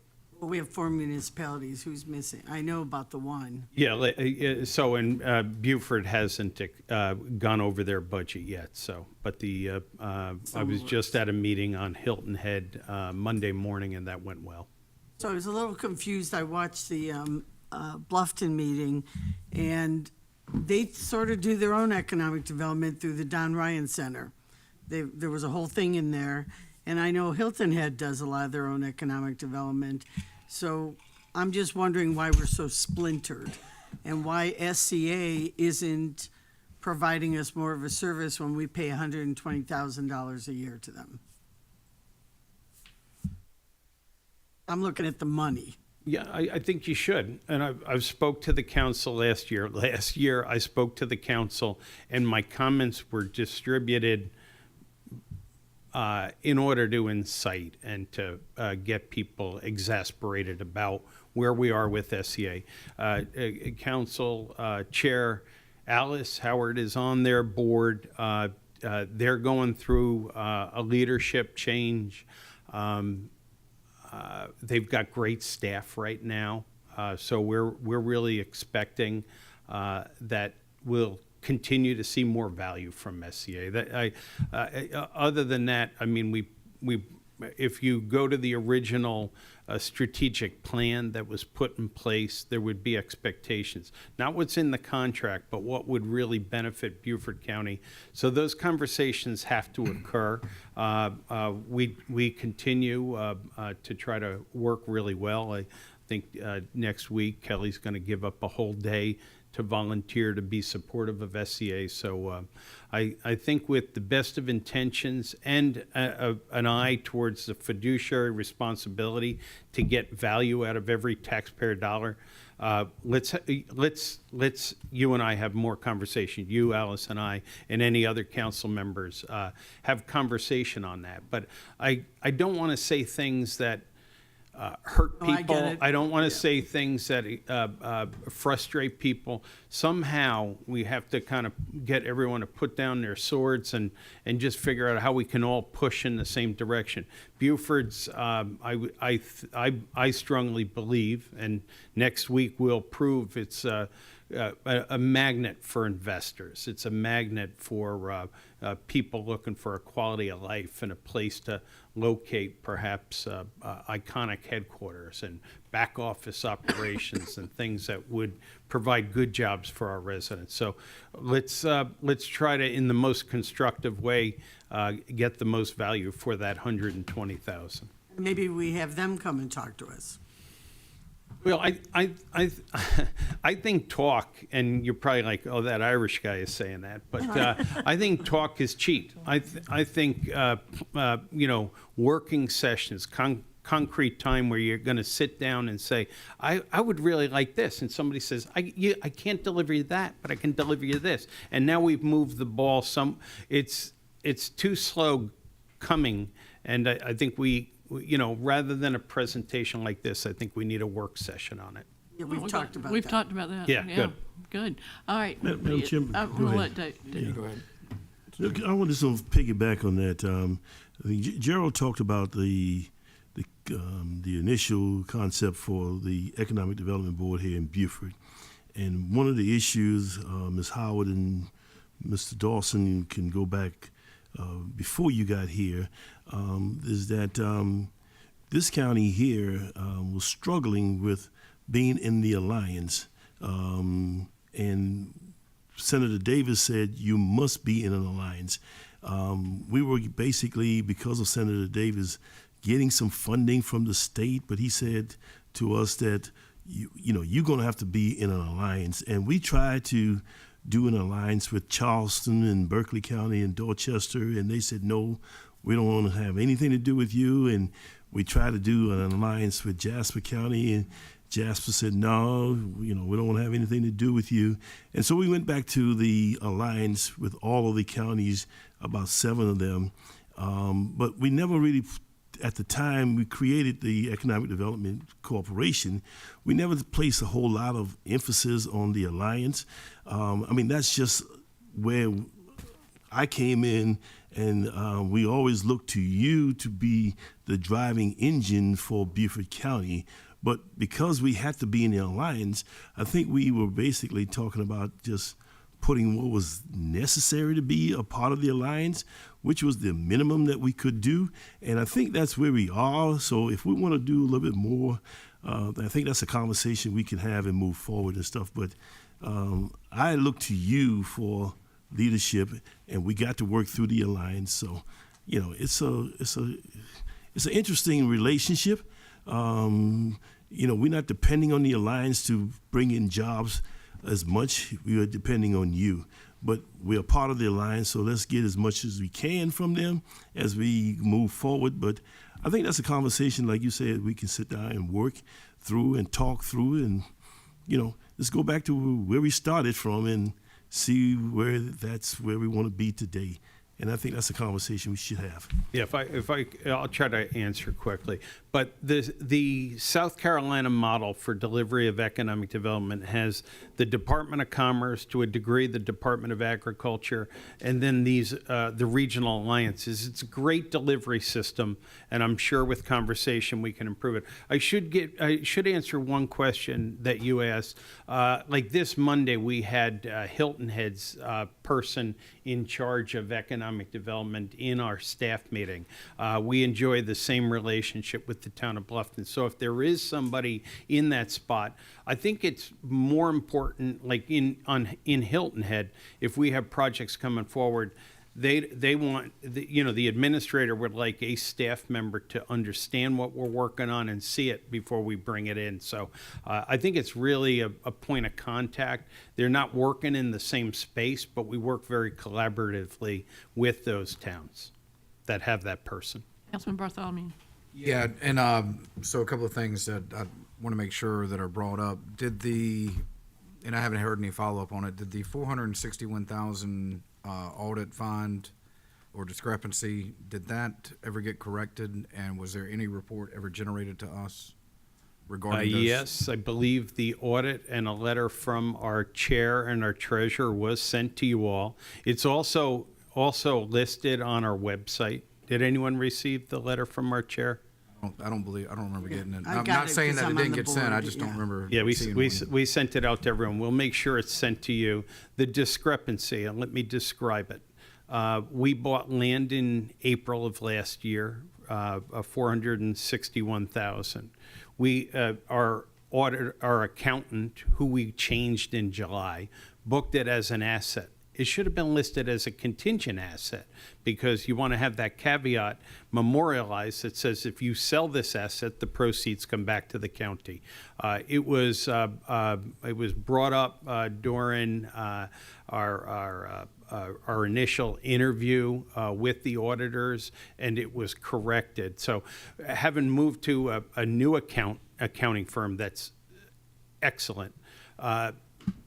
A lot of the transactions we do, and if you read the paper, they're a little nuanced, and some of that got lost, but it was corrected in seconds. The difference was calling it an asset or calling it a contingent asset. And just two other questions. One is it going to be a yearly audit now? Yes. Looking into that. And then do you know if the State House has formalized the $1 million transfer that just took place? We don't have anything on that at this point. And we our concern, and you and I spoke, I believe, last Friday morning, it was that we don't want to transfer the money on the advice of a senator or another nonprofit, and then have a state organization come back to looking for $1 million from us that we don't have. So we're going to make sure this is real tight if we transfer any funds, and we don't have that assurance right now. And I think a point of frustration that many of us felt was, I understand you had communication with Mike, but we recently got communication about it. We found out after the fact. And I think, going to Mr. Dawson's point, the quarterly updates, I think, would be extremely helpful moving forward to help have a better idea of what we're looking at and what we're planning for in the future. Well, I think your timing was pretty good in that our board didn't see it. We saw Mike last Wednesday and briefed him on it. Was that Wednesday or Thursday morning? But prior to our board meeting, our board looked at it, and our board approved it, I think, 10-1 or 11-1. And so you and I spoke Friday morning, but our board hadn't even considered the question till last Thursday, and you knew about it by Friday morning. It didn't come from anybody on staff or council. It came from outside in the community that people were paying attention. So Okay. that's where I go back to the flow of information, I think between all partners. I know there's a lot going on, but I think the flow of information is just helpful to know what's going on and be able to respond. And that's a really good point. As we went through the strategic plan, I'll really say my failure to communicate frequently became obvious to me, and I'll take that quite seriously. But you know, this wouldn't have been communicated because it came to the board meeting. Yes. So put it that way. However, to the public, because this council had voted down the proposal, it looked like an end round. So it went to the board meeting, like he said. That's why you all never heard about it till it got us at the board meeting first. So. Just have one question, just so I'm clear. So the $1 million is staying right there where it is right now until the state decides where it's going to go? We're going to need assurances from, we discussed this last Thursday, but according to Tanisha James with the South Carolina Parks, Recreation, and Tourism, the administrator of the grant, in an email she sent to me on February 18th, indicated that we would have to have the sponsoring senator approval to do so, and she suggested we get that in writing. But we're probably going to have, as was discussed last week, a 3-part contract with the Open Land Trust, with our organization, and the state to make sure it's tight and we're out of it and not on the hook for $1 million. And then somebody else is going to do the settlement other than Yeah, I who was on believe that letter? Open Land Trust is using a lawyer out of Columbia.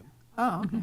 All right. Councilman Lawson. And just, I know we've talked about having Mr. O'Toole come before the finance committee. It's probably where he needs to come, and we've talked about doing it quarterly.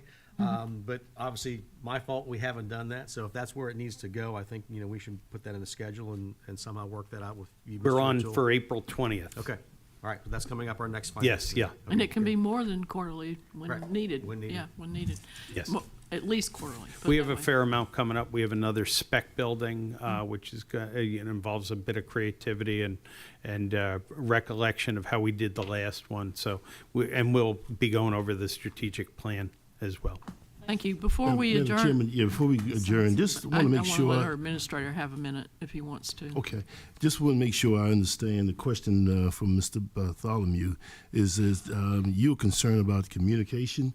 Is that the question, or what is the concern? Yeah, I found out about the project and the vote from the I think you community. found out very quickly Yeah, in from members. communication Hey, because the look, meeting was look, only on look, Thursday. I'm not trying to fight. It's factual. I found out from members of the No, I'm community. just saying, you found out quickly because it was Yeah, only because a it was meeting. controversial. It was only a meeting on Thursday that it happened, and I found- you found out quickly. It was not but it was not from anybody from staff or this council.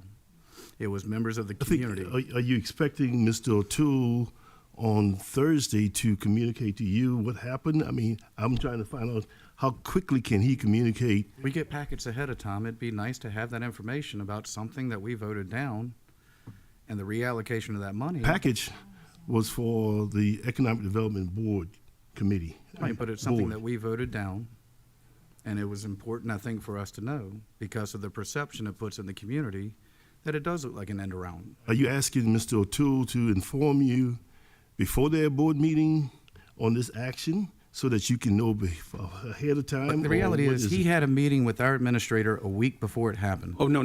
That No. morning, Thursday morning. You told me on the Day phone. before. You told me on the phone that you'd met with Mike on Wednesday the week before. The day before. Day before. The day Okay. before.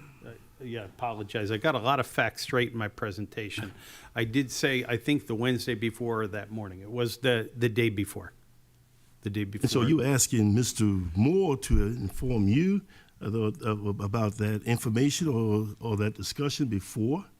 I'm trying to find out the communication aspect. You're mad because of the perception. I'm not mad. I'm just asking you for are clearly clarification. mad. All right, let's You were clearly mad. stop this discussion if we can. And we can. I agree with you. All right.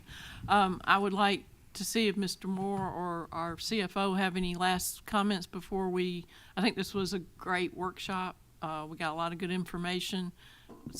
We have some things that are due out to us from some of the presenters, and hopefully they will coordinate with Ms. Harriet with the things that we asked for, and I'm sure Ms. Brock kept a list of those things that we asked for from some of the presenters. Do you have any last comments? No, just going to let you know that we're not done with the overall budget review with the administrator, so we have not prepared what our recommendations are from administration, but we will have that as we present the overall county budget. Okay. Does Mr. anyone- Moore?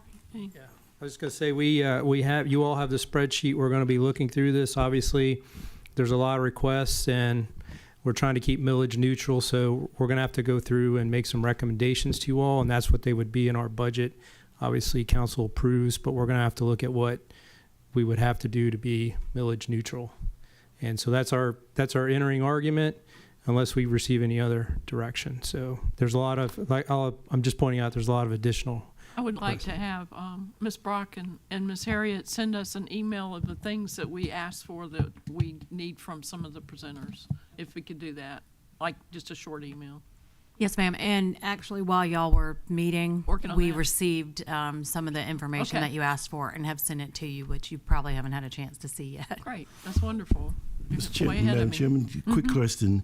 What percentage of the millage growth we going to anticipate? 0. Zero millage growth? We've asked them to be millage neutral.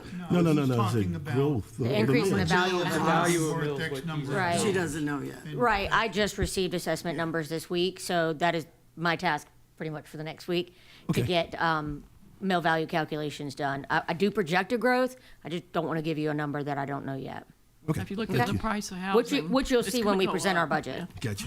All right. We Anything understand the else? question. What's the value of a growth of the growth in the mill? So we'll be calculating that, and obviously we'll take that into consideration when we make our But like we said at the beginning, we're presentation. doing the merit increases, we're doing the cost of living. I mean, there's these other things that have gone up too, so, okay.